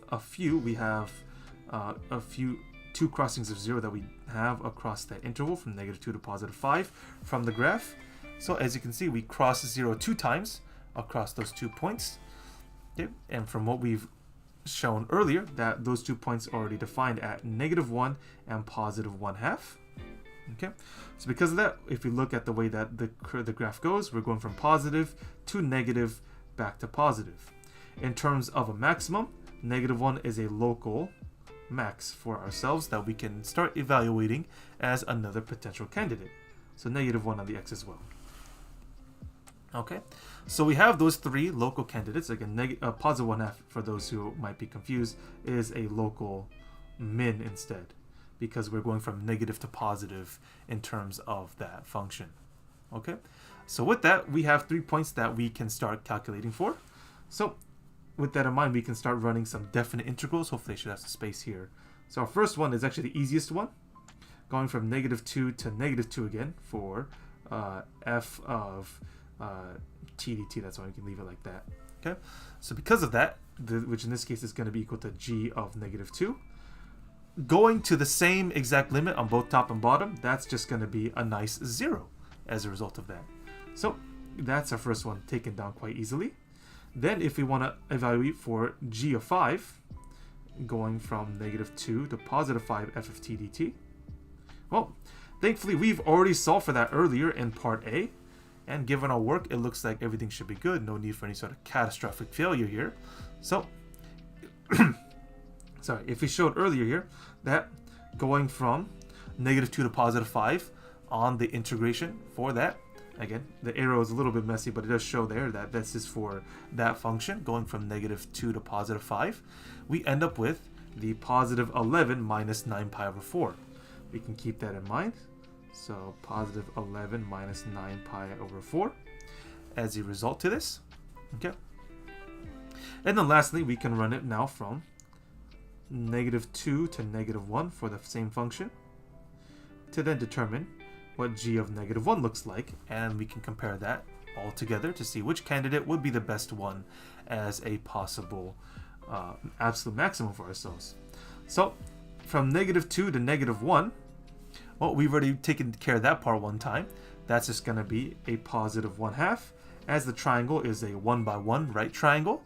So that's an easy 1/2 area, very easily to be taken care of right there. Okay. So something to note here, though, actually, is that, well, then which one is going to be the actual maximum, absolute maximum? Because we have 11 minus 9 pi over 4. That's a little bit hard to gauge right now. So let's see if that really beats out 1/2. Again, for those who might not know exactly what that will look like. So, for example, we can then take 3.14. I think that's a good approximation of pi for us who want to really guarantee that that's going to be the case. So by multiplying that by 9, just to see what that looks like, it's going to be 6, 3 carry over, so that's 2, 1, and 28. Okay, so that's 11 minus a 28.26 over 4. Okay. In any case, though, this can, with 20, that approximates to 7 with some decimals at the end of it. But in any case, though, we're going to be around a whole 4 as a result of being at 5. Okay. So if we want to approximate that being at 4, then we have a clear understanding of which one really is the absolute maximum, which of course will then be at g of positive 5. That's the absolute maximum. Okay. After all of our work of finding all these definite integrals based off of what we have and the local maximum analysis, we can confirm that the g of 5 is going to be the absolute maximum result of this function going from negative 2 to positive 5. Okay, very good. So lastly, let's get to part D here. It says here that we need to find the limit as x approaches 1 for 10 raised to the x power minus 3f prime of x all over f of x minus the arctangent of x. Man, what a way to go about this, huh? Okay, so we've got ourselves quite a bit of a conundrum here because we have a lot going on, but let's just go ahead and see what this limit will look like. If it's indeterminate, we're going to have to run this another time with some different changes. So in any case, if we ran this immediately one time, that's 10 raised to the first power minus 3 multiplied f prime of 1 all over f of 1 minus the arctangent of 1. Okay, so the f prime of 1, well, in that case, f prime of 1 being right there in the middle of that increase. Again, we already found that as a positive 2 as a slope of that line. Very easy to find. So in that case, we can start plugging in. So it's 10 minus 3 times a positive 2, all divided by f of 1. Okay. So f of 1 in our case is shown on the graph, which is going to be a positive 1, minus the arctangent of 1. Thankfully, arctangent of 1 is going to be this simple pi over 4. Again, as shown as the with tangent being the ratio between sine and cosine. The only time that they are together going to be a positive 1 as the ratio would be pi over 4 given the domain of arctangent. Very simple pre-calculus, shouldn't be any issue on that. So this actually results in looks like a nice even number as 10 minus 6 over 1 minus pi over 4. In this case, it will be a 4 over 1 minus pi over 4. I think given the way that the AP Calculus test is looking to do things, if we multiply everything by a 4 over 4 across the entire function, we can be able to get a singular ratio of top and bottom. So that's going to be 16 over 4 minus pi. I think that's going to be the best way of expressing that, as we just simply plug in for the limit, as this is a very determined point for ourselves that we can easily find. Doesn't seem like there's any problem in that. Okay. Yep, because they're not using G, we just get to plug in exactly for F. No pi's to ever speak of, so I think we should be good on that. Okay, so that's part 3. Let's move on to question number 4, and let's see how we can answer that. Okay, question number 4 gives us an actual drawing here. So let's see if we can match that exactly. We have a nice cylinder here. Okay, with some height of water inside of it, looks like. Okay, so we go across 2 feet in diameter, and then we have some h in terms of any given height on that cylinder. Okay, so it says here that a cylindrical barrel with a diameter being 2 feet contains collected rainwater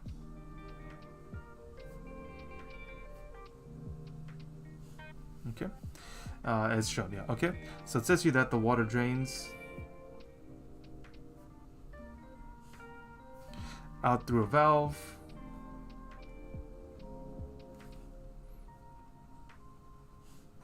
okay, at the bottom of the barrel.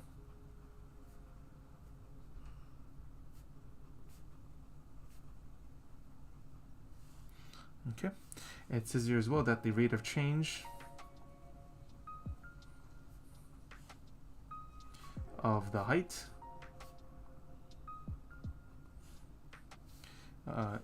h with respect to t is modeled by this differential dh over dt, which is equal to negative 1 over 10 multiplied by radical h. Okay, where h is in h is in feet and t is in seconds. Okay. Well, they give you a freebie that the volume of a cylinder already is pi r squared h, something that I already went over in a recent video today. How nice. But nonetheless though, that is all the context that they'll give us for this problem. So part A says here that we need to find the rate of change of the volume of water in the barrel with respect to time when the height of the water is 4 feet. Okay, so this is very interesting. All right, so rate of change of volume now. Okay, so it looks like we got to do some good old implicit differentiation right here. So again, the change rate of volume means that they're looking for the change in volume with respect to time. They're looking for that, right? Which in our case is going to be that volume equation, so pi r squared h. But with all this, we need to take it a derivative in respect to time as well. Okay, the radius is fixed, so that's a constant. Okay, but the function h is a function, right? H is now a function in respect to time as well, given that water is being drained out of that barrel itself. Okay, but also again, they give us the specific h as well. The height of the water is going to be 4 feet for this kind of problem. Okay, so with that, we need to go take this implicitly now, given that h is a function. So with everything else being a constant, pi r squared stays exactly the same as a constant thanks to constant rule of differentiation. But then we get dh over dt as a result of that differentiation, which of course we have to then plug back in because we do know what dh over dt is. They gave us that earlier in part of the problem as a negative 1 over 10 multiplied by the square root of h. Okay, and so with that, we need to then plug in for the h being equal to 4 as a result of that. So we can then determine that the change in volume respect to time is going to be pi, r is already 2 squared, because it's constant, negative 1 over 10 multiplied by the square root of 4. Okay, which gives us pi times 4 times a negative 2 over 5, or sorry, 2 over 10 that is. 2 over 10 as the square root of 4 is going to be 2.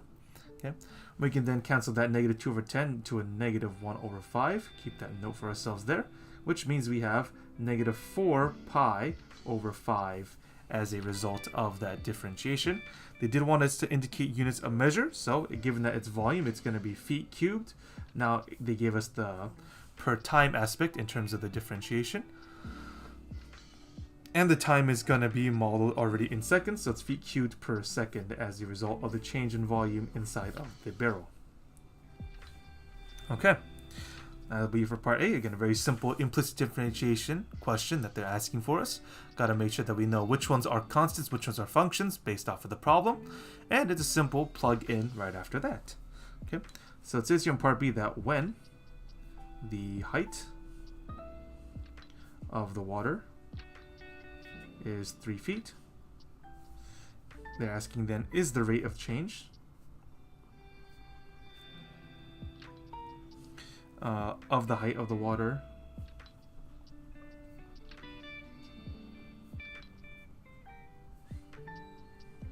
with respect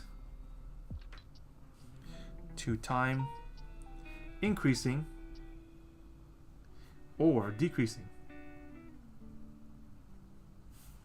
Okay, and we got to explain why. Okay, so they're giving us an exact height in which this is going to happen, but is the rate of change of height respect to time increasing or decreasing. So again, so at dh over dt at a specific moment in time at h being equal to 3 for ourselves, again, is it going to be greater than or less than 0? Right. Okay. Now the issue though, right, is that this is not exactly what they're asking for, because it's the rate of change increasing or decreasing. We had a similar problem earlier in this packet already, so it's not actually going to be just the rate of change of the height according to time. That's actually going to be the second derivative, because we're taking that rate and at height is equal to 3 again. Is that going to be increasing or decreasing? So again, they're asking if this guy, dh over dt, is increasing or decreasing. Okay. Well, that means that if we want to find if any sort of function is increasing or decreasing, we need to take that guy's derivative, which in this case is dh over dt's derivative, meaning we need the second derivative and see if that's greater than or less than 0. All right, that is exactly what this problem is asking for. So because of that, we need to go get started with dh over dt, and let's go take a second derivative in respect to time for that. Okay, for ourselves that means it's going to be the negative 1 over 10 square root of h, and let's go take the derivative of that guy now. Okay, we got some implicit differentiation to deal with, so we'll go match that accordingly. Thankfully the negative 1 over 10 is a coefficient, it can simply stay outside, but in this case we have a h to the 1/2 power is another way of rewriting that square root, so that means we need to bring down that 1/2. Then we will have h as negative 1/2 power waiting for us after that fact.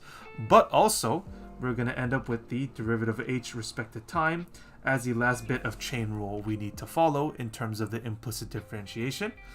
It seems like a few questions like this continue to pop up along this type of packet, so I think we might be getting to a video for that soon as well, for those who are struggling with implicit differentiation and what that means. But in any case though, that's what this looks like for now.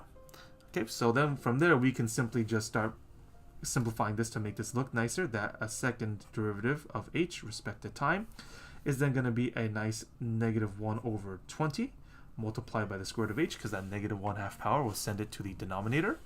And then we still need to multiply it with dh over dt, which in this case we can simplify that as well.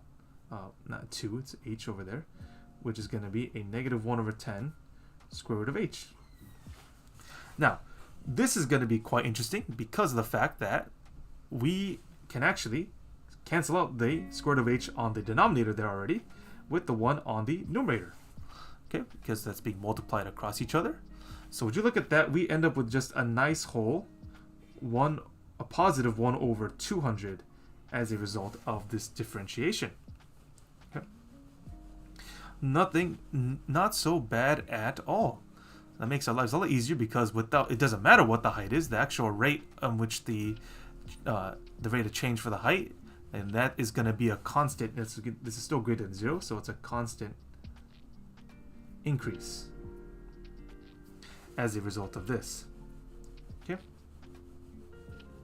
So because of that, that is just going to mean for us that the rate of change for the dH over dt is increasing at h is equal to 3. Now, in reality, of course, it doesn't matter what the h is anyways, but they ask for that specific height, so that's exactly what we're going to give them back as a result of our work. Okay. All this really is just understanding how to do a second derivative using implicit differentiation, and we end up with something like this to show for ourselves after all of our work checks out and with some nice simplification. Okay. So because of that, we can then move on to part C over here. It says here that at the time is equal to 0 seconds, the height is equal to 5 feet. Okay. So it says here that use separation of variables to find an expression of h of t normally. So now we need to move backwards as to just a singular h of t as a function. So what we have already started here is that we have dh over dt as the negative 1 over 10 square root of h. Let me double check that. Yeah, because I think should be good on this. Taking the derivative, we're not taking the integral. Yeah. Okay, so I did a little bit of brain fart there as to our previous problem, but I think we're still all good for it. Okay.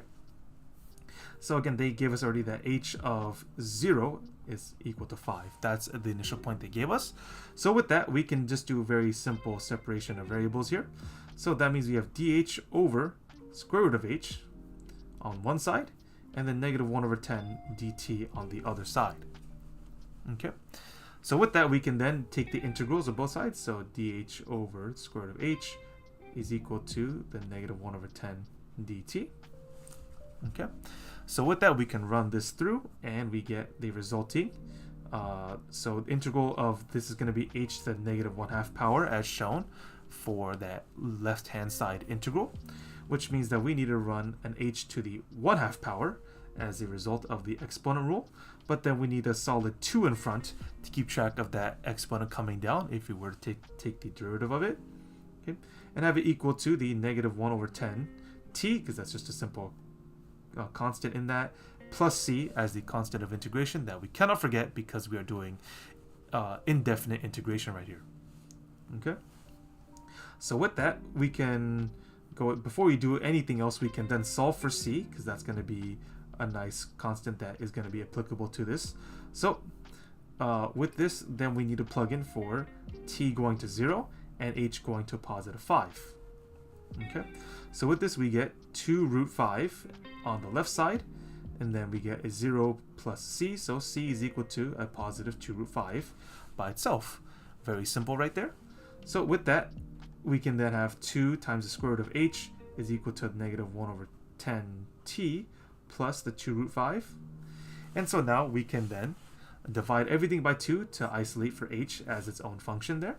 So it's going to be the square root of h is equal to negative 1 over 20 t plus just a whole root 5.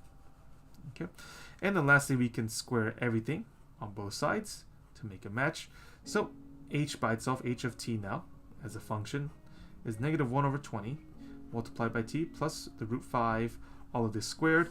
That's as far as we ever need to go. We don't need to FOIL anything like that out, no problem. So we'll just end up with this as the function, and we should be all right on that. Okay, so because of that, we have ourselves the result of this implicit integration of the separation of variables, making sure we have all of our integration rules correct, and we show the answer after solving for c, of course, as the constant of integration.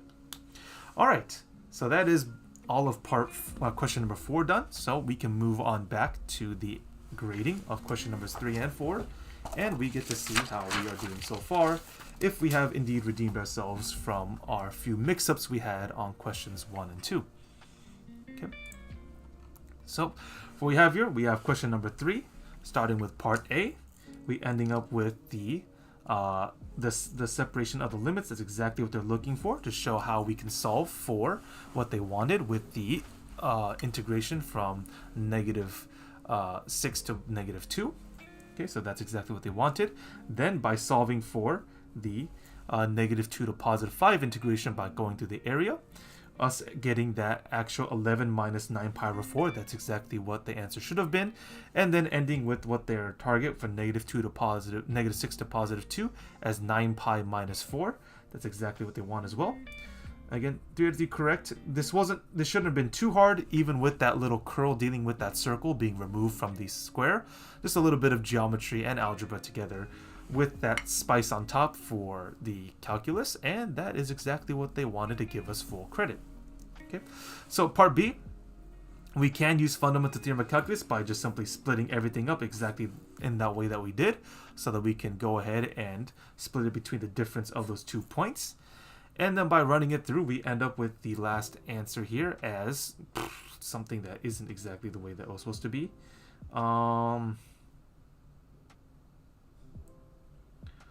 Why did that turn to a positive? That's supposed to be turning to a negative. So that's very unfortunate. Because the way that negative distributes, that's supposed to be a -6. That's unfortunately another mess up on our end. So that's going to be giving us, because that's supposed to be a +2 plus 2 rad 5. Very sad, but that's still going to be 1 out of 2 correct for what they were looking for on that.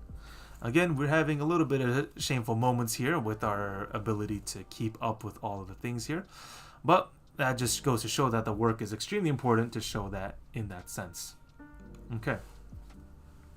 Part C, we'll go through that. We are looking for a -1 gives positive. Yeah, that's exactly what we need. We have the identify the x of -1 as a candidate. That's exactly what they want to show with the way that we ran the first derivative of g being equal to f of x, for us to then find all of the points across finding that point right there in terms of the local maximum. That is a possible answer, but by running through it, we do prove that the 11 minus 9 pi over 4 at g of 5 was indeed going to be the correct absolute maximum. So we get 3 out of 3 correct on this guy instead. Okay. Running to this last bit here, this is quite odd the way that they threw this right in there, but should be still something that should be very easily solvable by all of our students here. Given that all you need to really do to check first is just plug in that 1 directly, run some very simple math, and this part was good enough to show the answer. Looks like I couldn't really guess exactly what the AP test was looking for, but the 4 over 1 minus pi over 4 is exactly the right answer that we needed here. I just kind of simplified it into a different step there, but that was still going to be acceptable, so that's 1 out of 1 correct on that part. Okay, so that is 8 out of 9 for this part as well. Seems like I have not yet to receive full 9 points on a question just yet, so that's 8 out of 9 there. Hopefully we can continue to improve just a little bit more on our mistakes to make sure we get full points on this next part. Okay, so question number 4, dealing with that barrel and the rainwater there. Okay, so and what is happening here? We take that derivative of that coming down. So it did. I just realized. That's just so funny. The diameter is 2 feet. The radius is 1 foot. My goodness, this is not a very good showing right now of what's happening. Because it's not supposed to be 2 squared there, it's supposed to be 1 squared because that's the radius, not the diameter. My goodness. I would have a few excuses as to why I would do that, but there's no room for excuses. So because of that, it's supposed to be, instead of a -4 pi over 5, it's supposed to be -2 over 10, which then would just be a -pi over 5 instead of the 4 pi over 5 that we have. Okay, but in case though, we still showed properly what the dv over dt was supposed to be of this right here. That's exactly what they wanted to show for it right there. So that's at least one thing correct for us. Okay. Then moving on to part B here, we have ourselves the result of taking that second derivative. That's exactly what they wanted. Us showing that it's going to be 1 over 200 as a result of that. Again, at least in terms of what they're looking for, taking that first part of the derivative with the resulting of this being the negative 1 over 20 there. Again, right there, with it times dh over dt is exactly what they needed.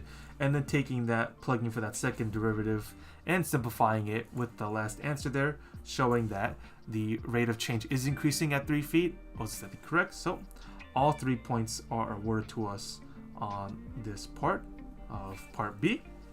And then lastly, at part C, we just had to do quite a few things here, with one, of course, being that separation of variables so that h's are all on one side and the t's with the constants are all on the other side, running the actual integral, and then solving for that constant of integration that shows, again, being the 2 rad 5 as a result, and then ending it with all the negative 1 over 20t plus the root 5, all that squared, by lastly isolating for h, was exactly what we needed to receive full points on this part. Of course, as a note that they've done many times on other packets, of course, is that they will give you 0 out of 4 if there is no separation of variables. And then also, they'll give you 2 out of 4 if the no plus c is given. Again, that's a maximum that they'll give. They will literally dock off half of the points if you do not simply put that plus c in there. Of course, my constant joke, of course, is that if I were the grader, I would be giving you 0 out of 4 if I could as well. But that's exactly the way that they're going to grade you. So with this, looks like we got everything but 1 correct on problem number 4. So that is another 8 out of 9 section done for this page. Well, looks like we're on a bit of a trend here. So again, now we're going to close in on questions 5 and 6, the last section that we will do here together. And hopefully we shall see if I can redeem myself again, at least with some pages that are 9 out of 9. Okay. Alright. We have ourselves another graph, so let's have a look at that. Okay, so let's swap back to make sure we're all here. Okay. So, going back to it, we're going to problem number 5. Okay. So we have ourselves a graph here. Let's see, do I need to draw that accurately? Not exactly, but pretty sure because they'll give us stuff that for that in any case. So we go here, so at this, there's gonna be a straight line going all the way across basically, and then we curl this back around like this. Okay, so all this is region R in case for ourselves, because they give us exact functions for this. So it says here that let R be the region enclosed. Let's see, by the graphs. G of x is equal to 2, that's a negative 2, plus 3 times the cosine of pi over 2 multiplied by x. And h of x being equal to positive 6 minus 2 x minus 1, all that squared. Okay. And then also it's bounded by, continuing, the y-axis and the vertical line, x is equal to 2. Oh, I believe I am smelling something. That is something that I'm currently teaching right now, between area between curves and some rotations. But who knows? We'll see what this looks like in terms of the actual problems. So part A here says that we want to find the area of R. Oh boy. Okay.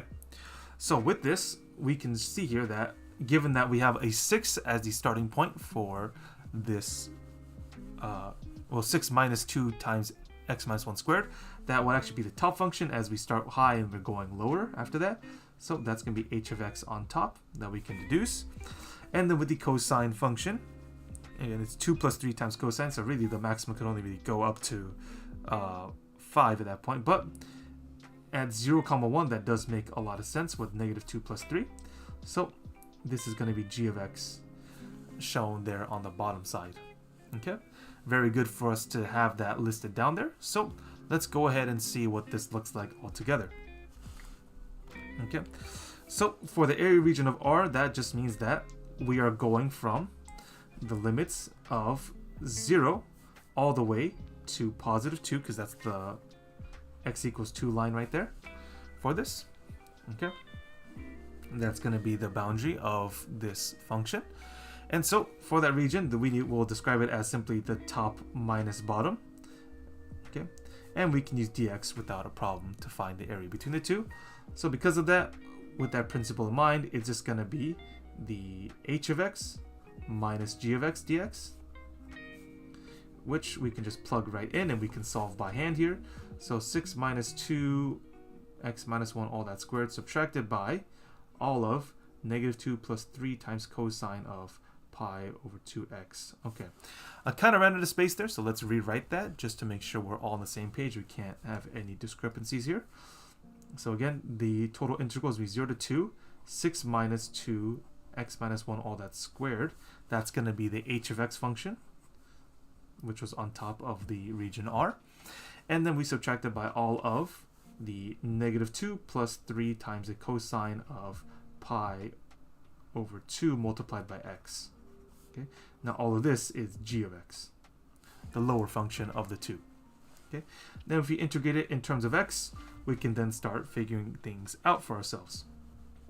Okay, I think for myself, just for clarity's sake here, is that we can separate across that subtraction, just so we can do two separate integrations to make sure we're not messing anything up.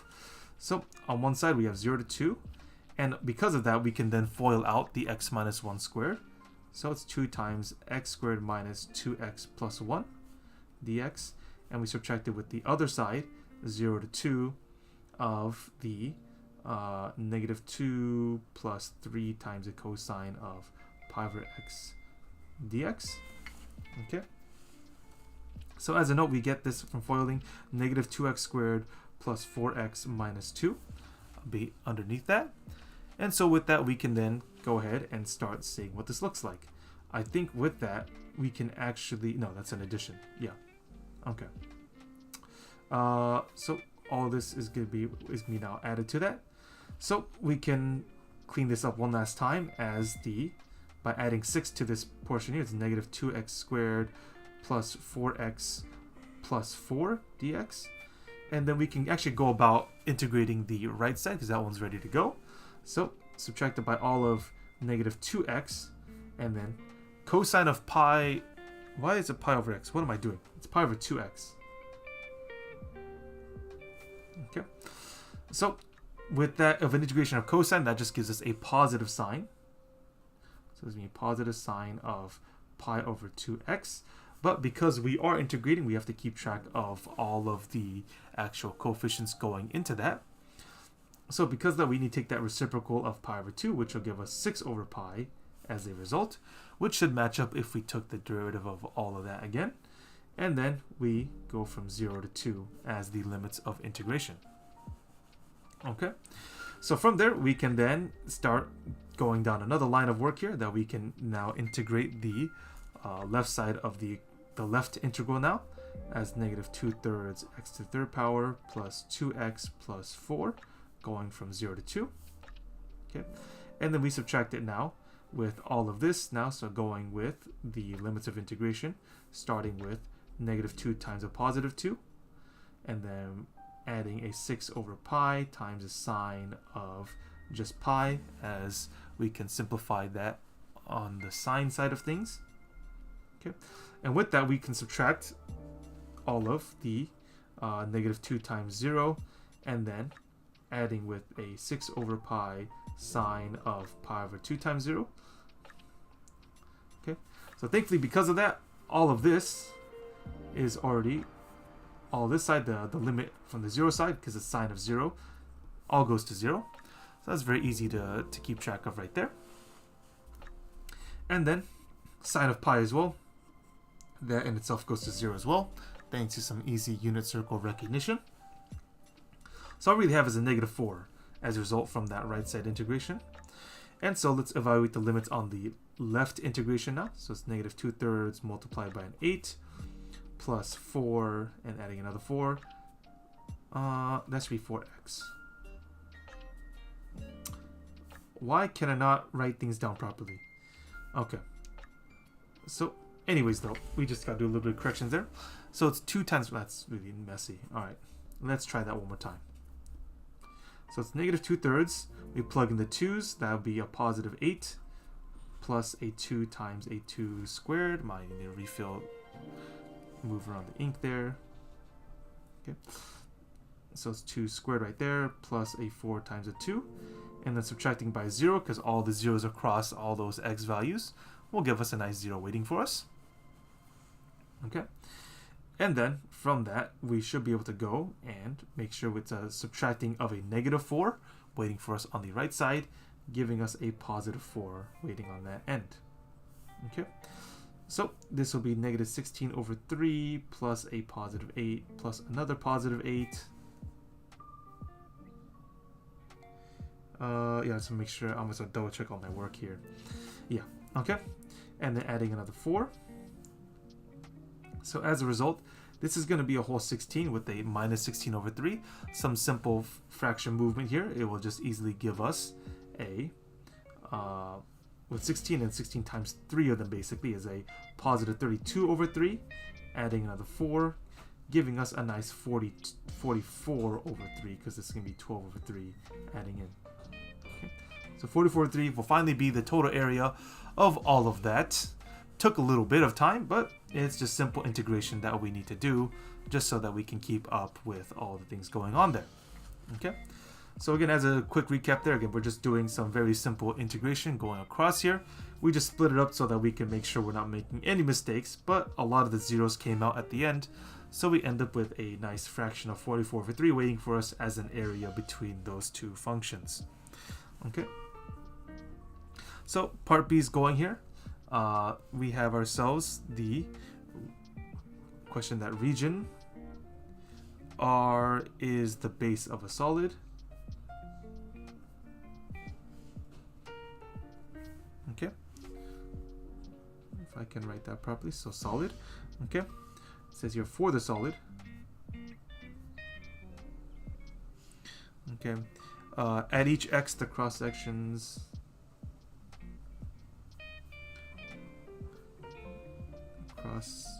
section perpendicular to the x-axis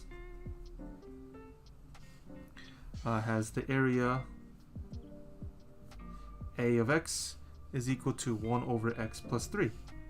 Okay, then it says find the volume of the solid.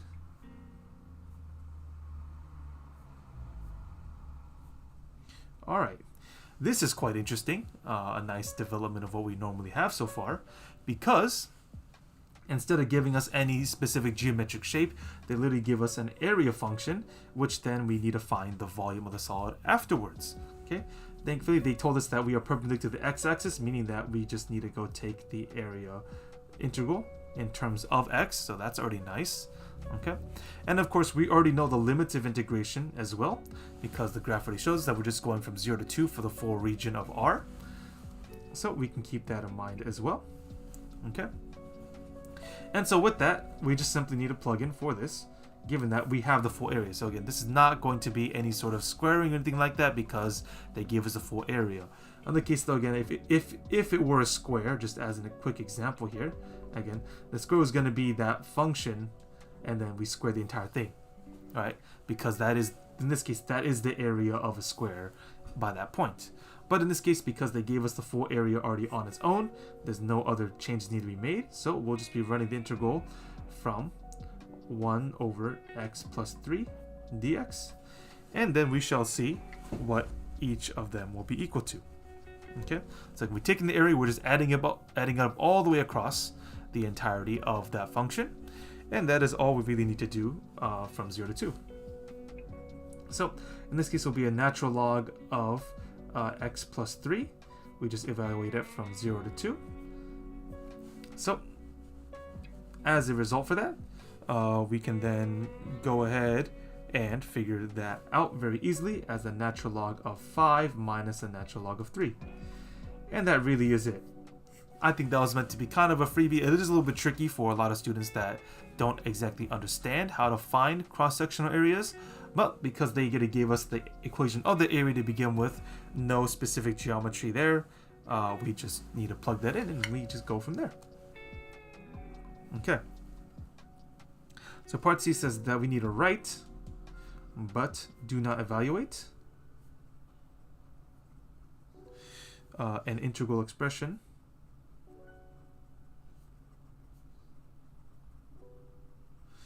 let's see, that gives the volume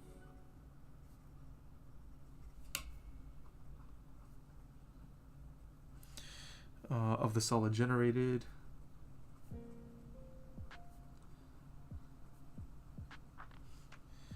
when R is rotated about the horizontal line y is equal to 6. Okay, there you go. So we've got ourselves a nice problem here that we are looking for the integral expression, something that I've talked a number of times in my videos, that there will be times just like this one where they are not asking you to evaluate the actual integral itself, but simply go about setting one up so you understand exactly what they're asking for if they want a specific volume that they need. Okay, so because of that, we will need to see that we are rotating about the horizontal line y is equal to 6. Now that's quite crazy, because it means that we have a very vertical, we have some sort of horizontal line at 6 going all the way across. That's a little bit beyond what we have here from the graph. Let me double check on that. Well, it will be close to it will be close to where h of x is touching, because the way that that function is set up, right? So in that case, something to note is that h of x is already 6 minus 2 all of x minus 1 squared. So because of that, the actual maximum point, if we have x is equal to 1 in that function, right, that's 1 minus 1 squared. So this goes all to 0. In that sense, I think I should write a cross through that. Okay, meaning that h of 1 is indeed equal to 6 on that top function. Okay, that's something just nice to note. Doesn't necessarily give us too much in that sense, but that does mean that we are rotating about a separate line. So just to give an idea graphically of what this looks like, is that we're going to have the two functions going like this, and then both cut off at x is equal to 2. Again, if that's region of R, and then the actual function, or the line that we're rotating about, y is equal to 6, and there is one point at x is equal to 1 where the function of h touches that. Okay, let's make sure we just swap right on over to the next part right there. Okay, so with that, we've got ourselves a little bit of a new type of problem, because we are rotating not across any axis, but actually across y is equal to 6, a horizontal line. Okay, so because of that, we then need to know that we are looking to make sure that in terms of what we have to make sure we are removing all of the negative portions of this area in that sense, right, while keeping all of the parts of region R intact from it. Okay, so in that case, what you might realize here is that if we're looking between the actual radii here, okay, is that we need to keep track of all these negative areas that are not going to be calculated in the area, as well as all of this part as well, where the function of g ends as well, and all this is going to be negative area that we must partain as well. Okay, so the way that we're going to do this is that, again, this is going to be now using the washer method. Okay, something that I would actually release a video hopefully by tomorrow on. But in any case, though, we still need to go over right now, is that we are going to have big R minus little r, right? Okay, and each of them squared as part of the volume for ourselves. So with that integral, again, it's going to be pi on the outside, big R squared minus little r squared, so that's two different solids. And we take the integral in respect to x because we are rotating it vertically. All right.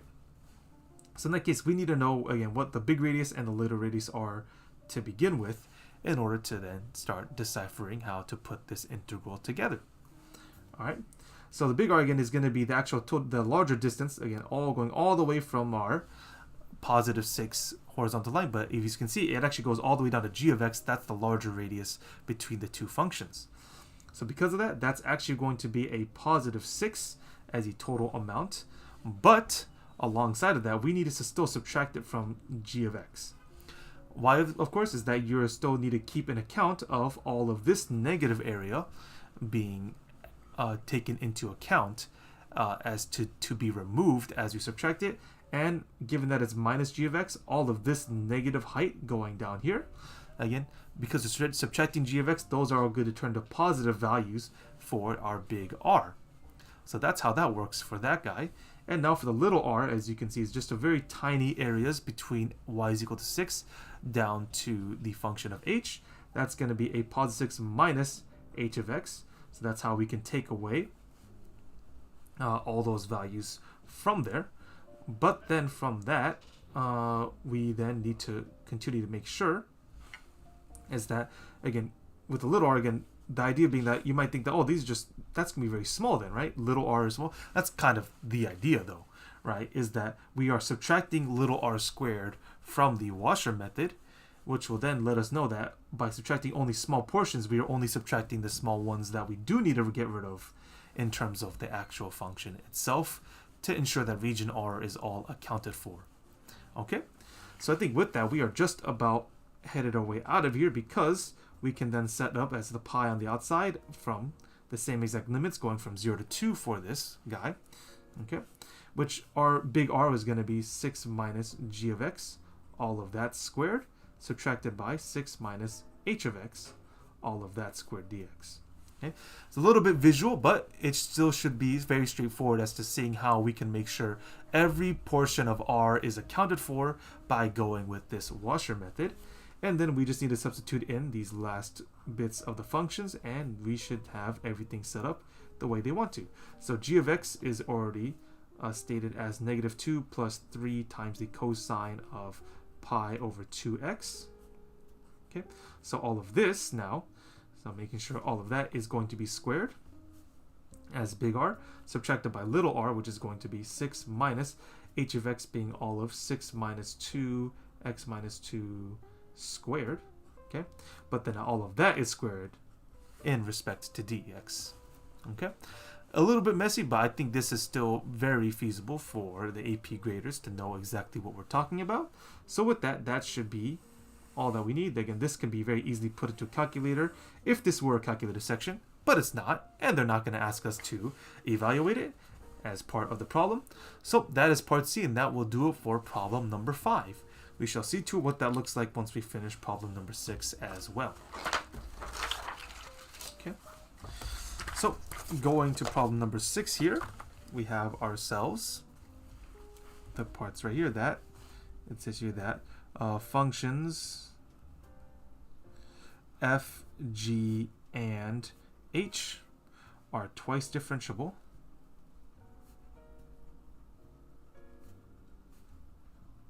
functions with these points, and g of 2 is equal to h of 2, which is equal to 4. Also the line y is equal to 4 plus 2 over 3 of x minus 2 is tangent. Should we see what I'm writing here? Is tangent to both the graph of g at x is equal to 2 and the graph of h at x is equal to 2. A lot of similarities looks like between the functions g and h, but I'm pretty sure they might ask us for some differences when we get there.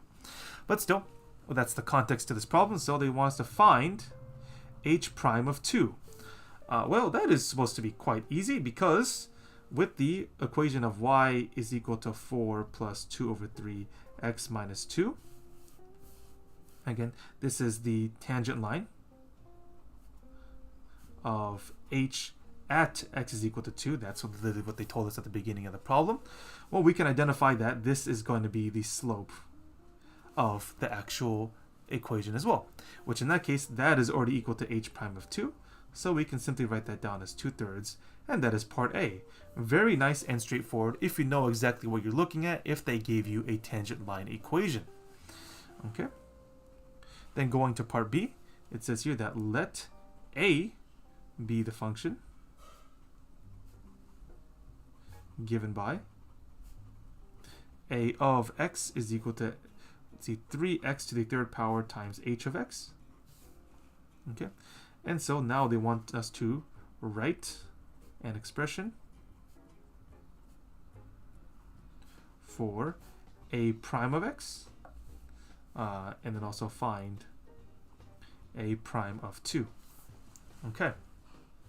Very nice. Okay, so also a little bit straightforward, but we still got to work this through. Again, knowing that we have a function inside of another function, looks like we got some chain rule to keep account of. But nonetheless, though, let's find a prime of x first. So that just means that we have to do, looks like we have two different guys here, right? The 3x cubed and the hx, which means we have to pull out our old friend product rule for this kind of differentiation, meaning that we get 9x squared times h of x. We leave the h of x alone as you deal with the left side of these two functions multiplied together. And then we need to add that with the 3x to the third power multiplied by h prime of x, dealing with the right side after that. Okay, very nice. So this is going to be the first part of the answer, dealing with that. But then also we need to find a prime of 2, which we just plug in 2 for where all the x's are. So h of 2 plus 3, 2 to the third power, h prime of 2. Okay, and now we just simply plug in for everything that we know, and we'll be well on our way out of part B. Okay, so that's going to be 9 multiplied by 4. H of 2, thankfully they already gave us as a part of the problem, h of 2 being equal to 4, so that's a very easy plug-in for us. And 3 multiplied by 2 to the third power is a positive 8. And then h prime of 2, we've already literally just solved for that earlier in part A. And so with that, we have everything we need to then just simply algebraically solve for this and give them the answer they want. So 9 times 4 times another 4 is going to be a nice 144.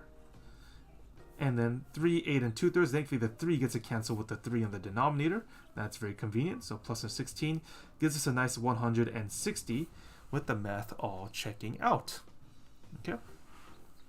So that is the result of a prime of 2. And then let's go over to part C. It says here that the function h satisfies this h of x is equal to x squared minus 4, all divided by 1 minus f2 of x, all of this raised to the third power, for x not being equal to 2 as a rule. Okay. And then it continues that it is known that the limit as x approaches 2 for the function of h can be evaluated using our good friend L'Hopital's rule. Okay, so it says here that we must use the limit as x approaches 2 for h of x to find f of 2 and f prime of 2. Okay, and we of course need to show all the work according to that as well. Okay, so with that, we can then go ahead and start putting this through, right? Because we need to know exactly what that limit as x approaches 2 for h of x already is, right? Now, they've already told us that we evaluate using L'Hopital's rule, so we might as well cut ourselves some slack and just do that already.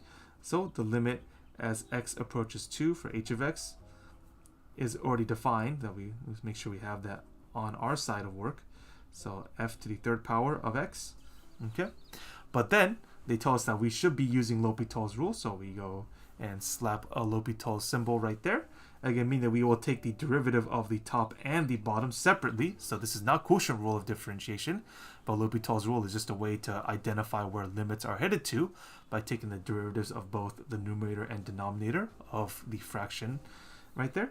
So by doing that, we get 2x just on the top, and then 1 minus, now we get 3f to the second power of x But also, because of that, we still need to take the first derivative of x as well as the result of chain rule of taking the derivative of any sort of function. Okay, and so we can then evaluate this by plugging in finally the 2 from the result of the integral, giving us a positive 4 all over 1 minus 3 times, so it's f squared of 2, and then times f prime of 2. Okay, so we are given ourselves right here from what we have, because with tangent to both of them. Let me double check on this here.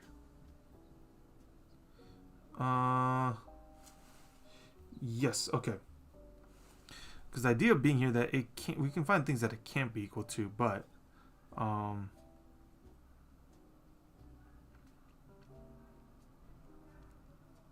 okay.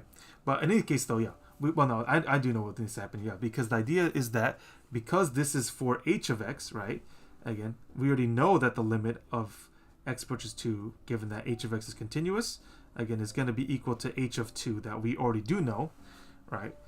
Already given by the fact that h of 2 is a point given at equal to 4.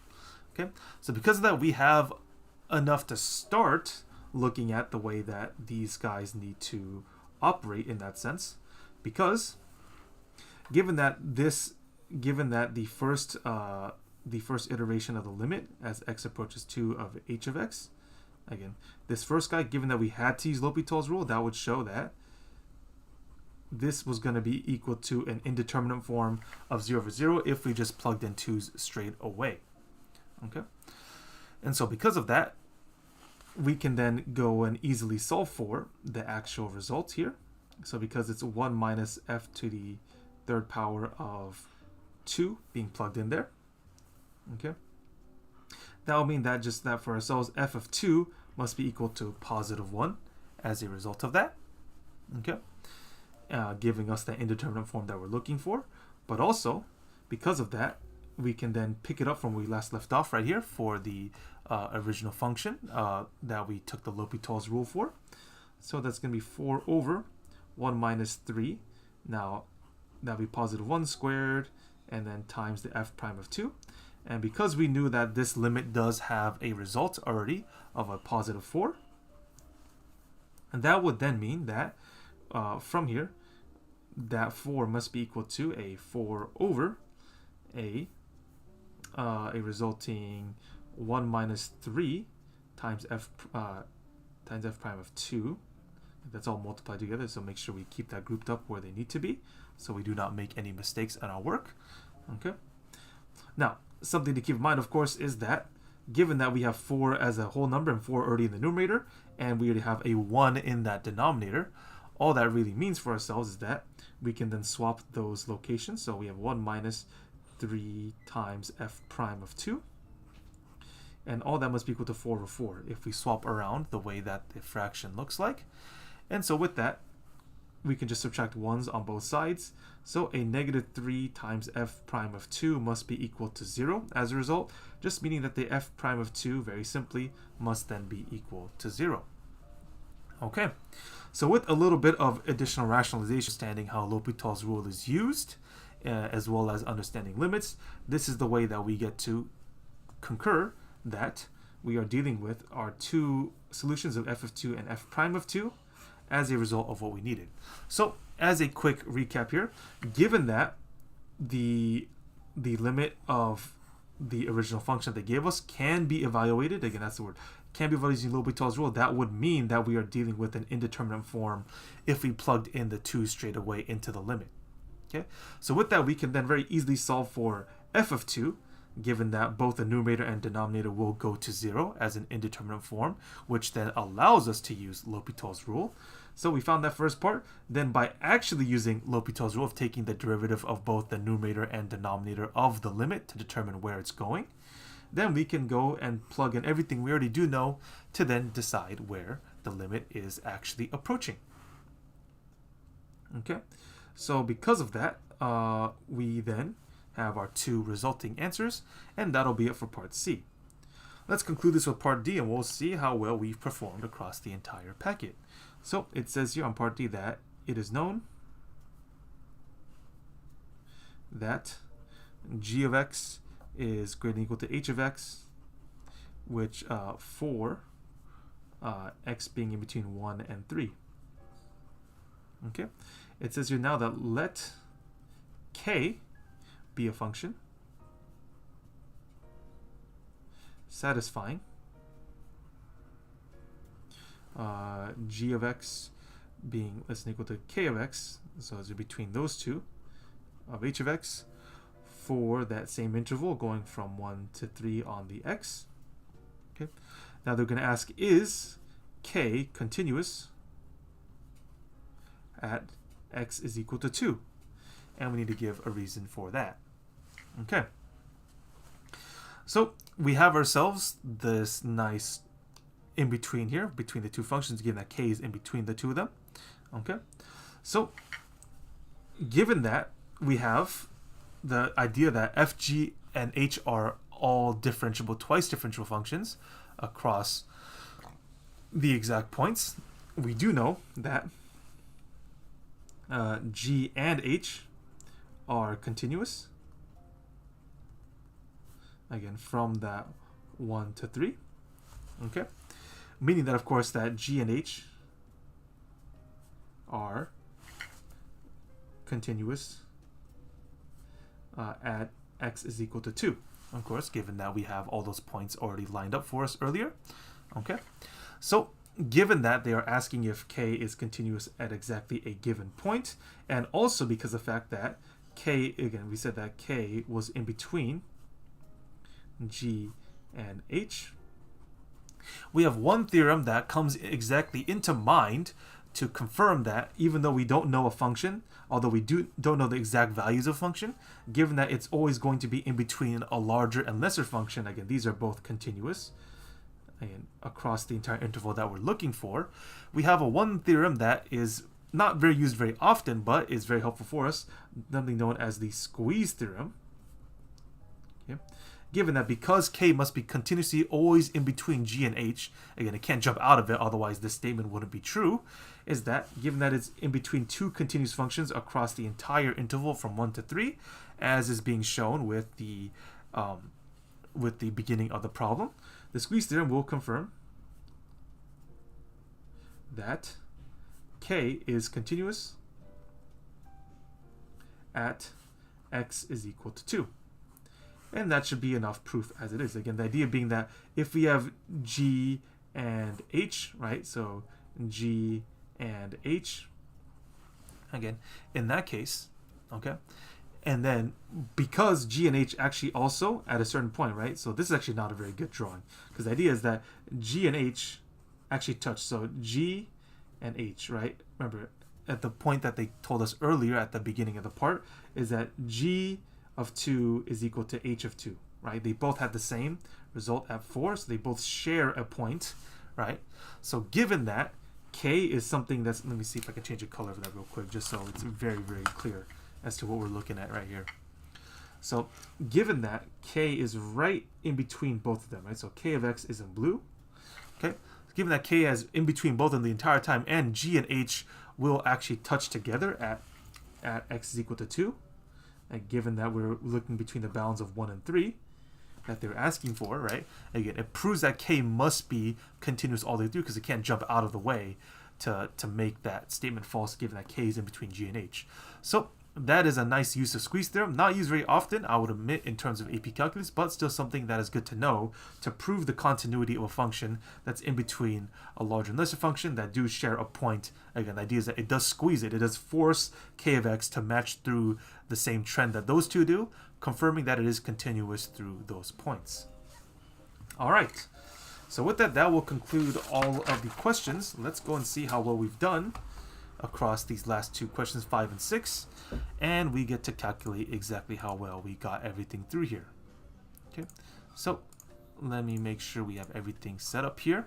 So at question number 5, us dealing with that, okay, us and making the integral going from 0 to 2 for h of x minus d of x, again h of x minus g of x for that function in the region R between those two is indeed what they're looking for.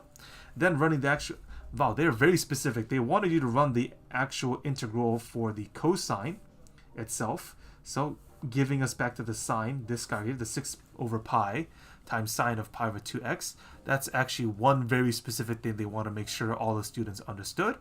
And then we actually then just evaluate the limits, and then getting our last answer of 44 over 3 as a result is exactly what they're looking for. So that is 4 out of 4 correct on part A. Very interesting what they're looking for in specifics, but we got it all correct given what we're putting down.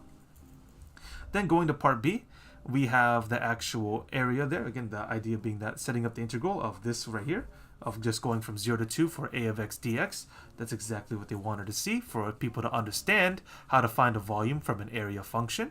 Then by running the actual integral, we get the answer of the natural log of 5 minus natural log of 3. That is good enough to get 2 out of 2 correct on this portion. And then lastly, us running the actual integral of pi of 6 minus... well, they think that it's okay to just end it right there.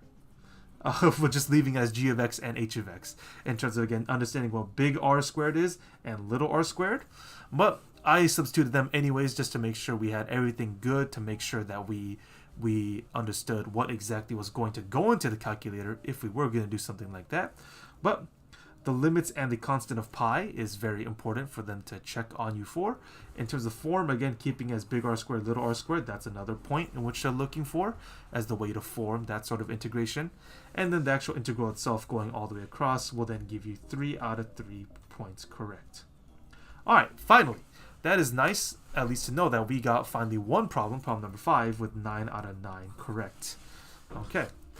Our diligence to keeping our attention to detail upright was good enough to make sure that question 5 was 9 out of 9 correct. Lastly, let's move to question number 6, and then we can determine what our total will look like. Okay, so going to question number 6 here, we have the h prime of 2 going 2/3. That was extraordinarily easy, at least again, if you knew exactly what the tangent line equation really meant and what you're looking for. So that's correct for part A. Then for part B, we have the function given, right? So by doing the actual form of the product rule, so they were looking for this, right? As a result of the product rule of 9x squared times h of x plus 3x cubed times h prime of x, like that. That's exactly what they wanted to see. So that'll be 1 point awarded right there. Then form product as well as giving the a prime of x as the result. That's 2 things that they wanted to make sure that you were good on. Then a prime of 2 getting us at the end of 160 after plugging for 2's across the board. That is 3 out of 3 correct for part B. Okay. Then for part C, we are going, because we still need to make sure that we set the limit equal to 4. Again, this idea that the limit was still going to be equal to 4 because h is a continuous function. That's 1 point in which they wanted to confirm. Then by proving that f of 2 is equal to 1, that's going to be another point by just simply setting the 2 equal to each other. And then using L'Hopital's rule to ensure that we have 2x over the 1 minus... that's about, but I guess, okay, the 1 minus 3... yeah, the 1 minus 3 times f cubed right there. Yeah, that's fine. Okay, so then f prime of 2 is going to be... yeah, that was going to be a little bit off because the actual 1 minus shouldn't have been there. That should have actually gone to 0. So instead of keeping that, this is going to be negative 3 times f prime of 2. 4 over 4. So unfortunately, I messed up a little bit as to how the form of that was going to be like in terms of the way that this was going to look like because of the 1 going to 0. So going from there, this was just going to simplify into f prime of 2 being equal to negative 1/3, keeping that negative 3 coefficient to move to the other side of the equation. So unfortunately, that's a little bit off, but all other points were correct to what we wanted to use. So that's going to be 3 out of 4 correct. Unfortunately, another little bit of a hiccup there in terms of the way that we showed our work. But lastly, we can continue to do the justification. Again, I did it a little bit visually here, showing that squeeze theorem is going to be the correct way of confirming that because k is going to be consistently in between 2 continuous functions, it simply cannot jump out of it. So with that, by entering into that point, it does confirm that it will be continuous at that point, the exact point that they share, once it gets sandwiched in between both G and X because of that. So we get 1 out of 1 correct, just to prove on that. Okay, so that is another 8 out of 9 correct. Unfortunately, this has been a little bit too many simple mistakes for me that I would like to be comfortable with, but with that, we still have completed the entirety of the 2019 AP Calculus free response part with 8 out of 9, giving us that we are minus 1, 2, 3, 4, and then 2 more after that, so that gives us 48 out of 54. That is correct in terms of the actual packet. So if we want to take a quick look at what that means percentage-wise, so these 4 times 100, that would have given us an 82.76%. It's a little bit, quite a bit under than I would like to have at this time, but still, this is still very good practice to make sure that all of our work is being shown. Again, looking through every individual aspect of this exam is a way to make sure that we are doing everything properly. Okay, so again, not one of the best scores, but also not one of the worst. But still, the AP Calculus exam is not graded out of 100. It is a national curve depending on what the students do. But nonetheless, though, this is still very good practice to ensure that we are looking at things correctly and trying to answer all of the problems. Okay, so with that, that will conclude our stream for today.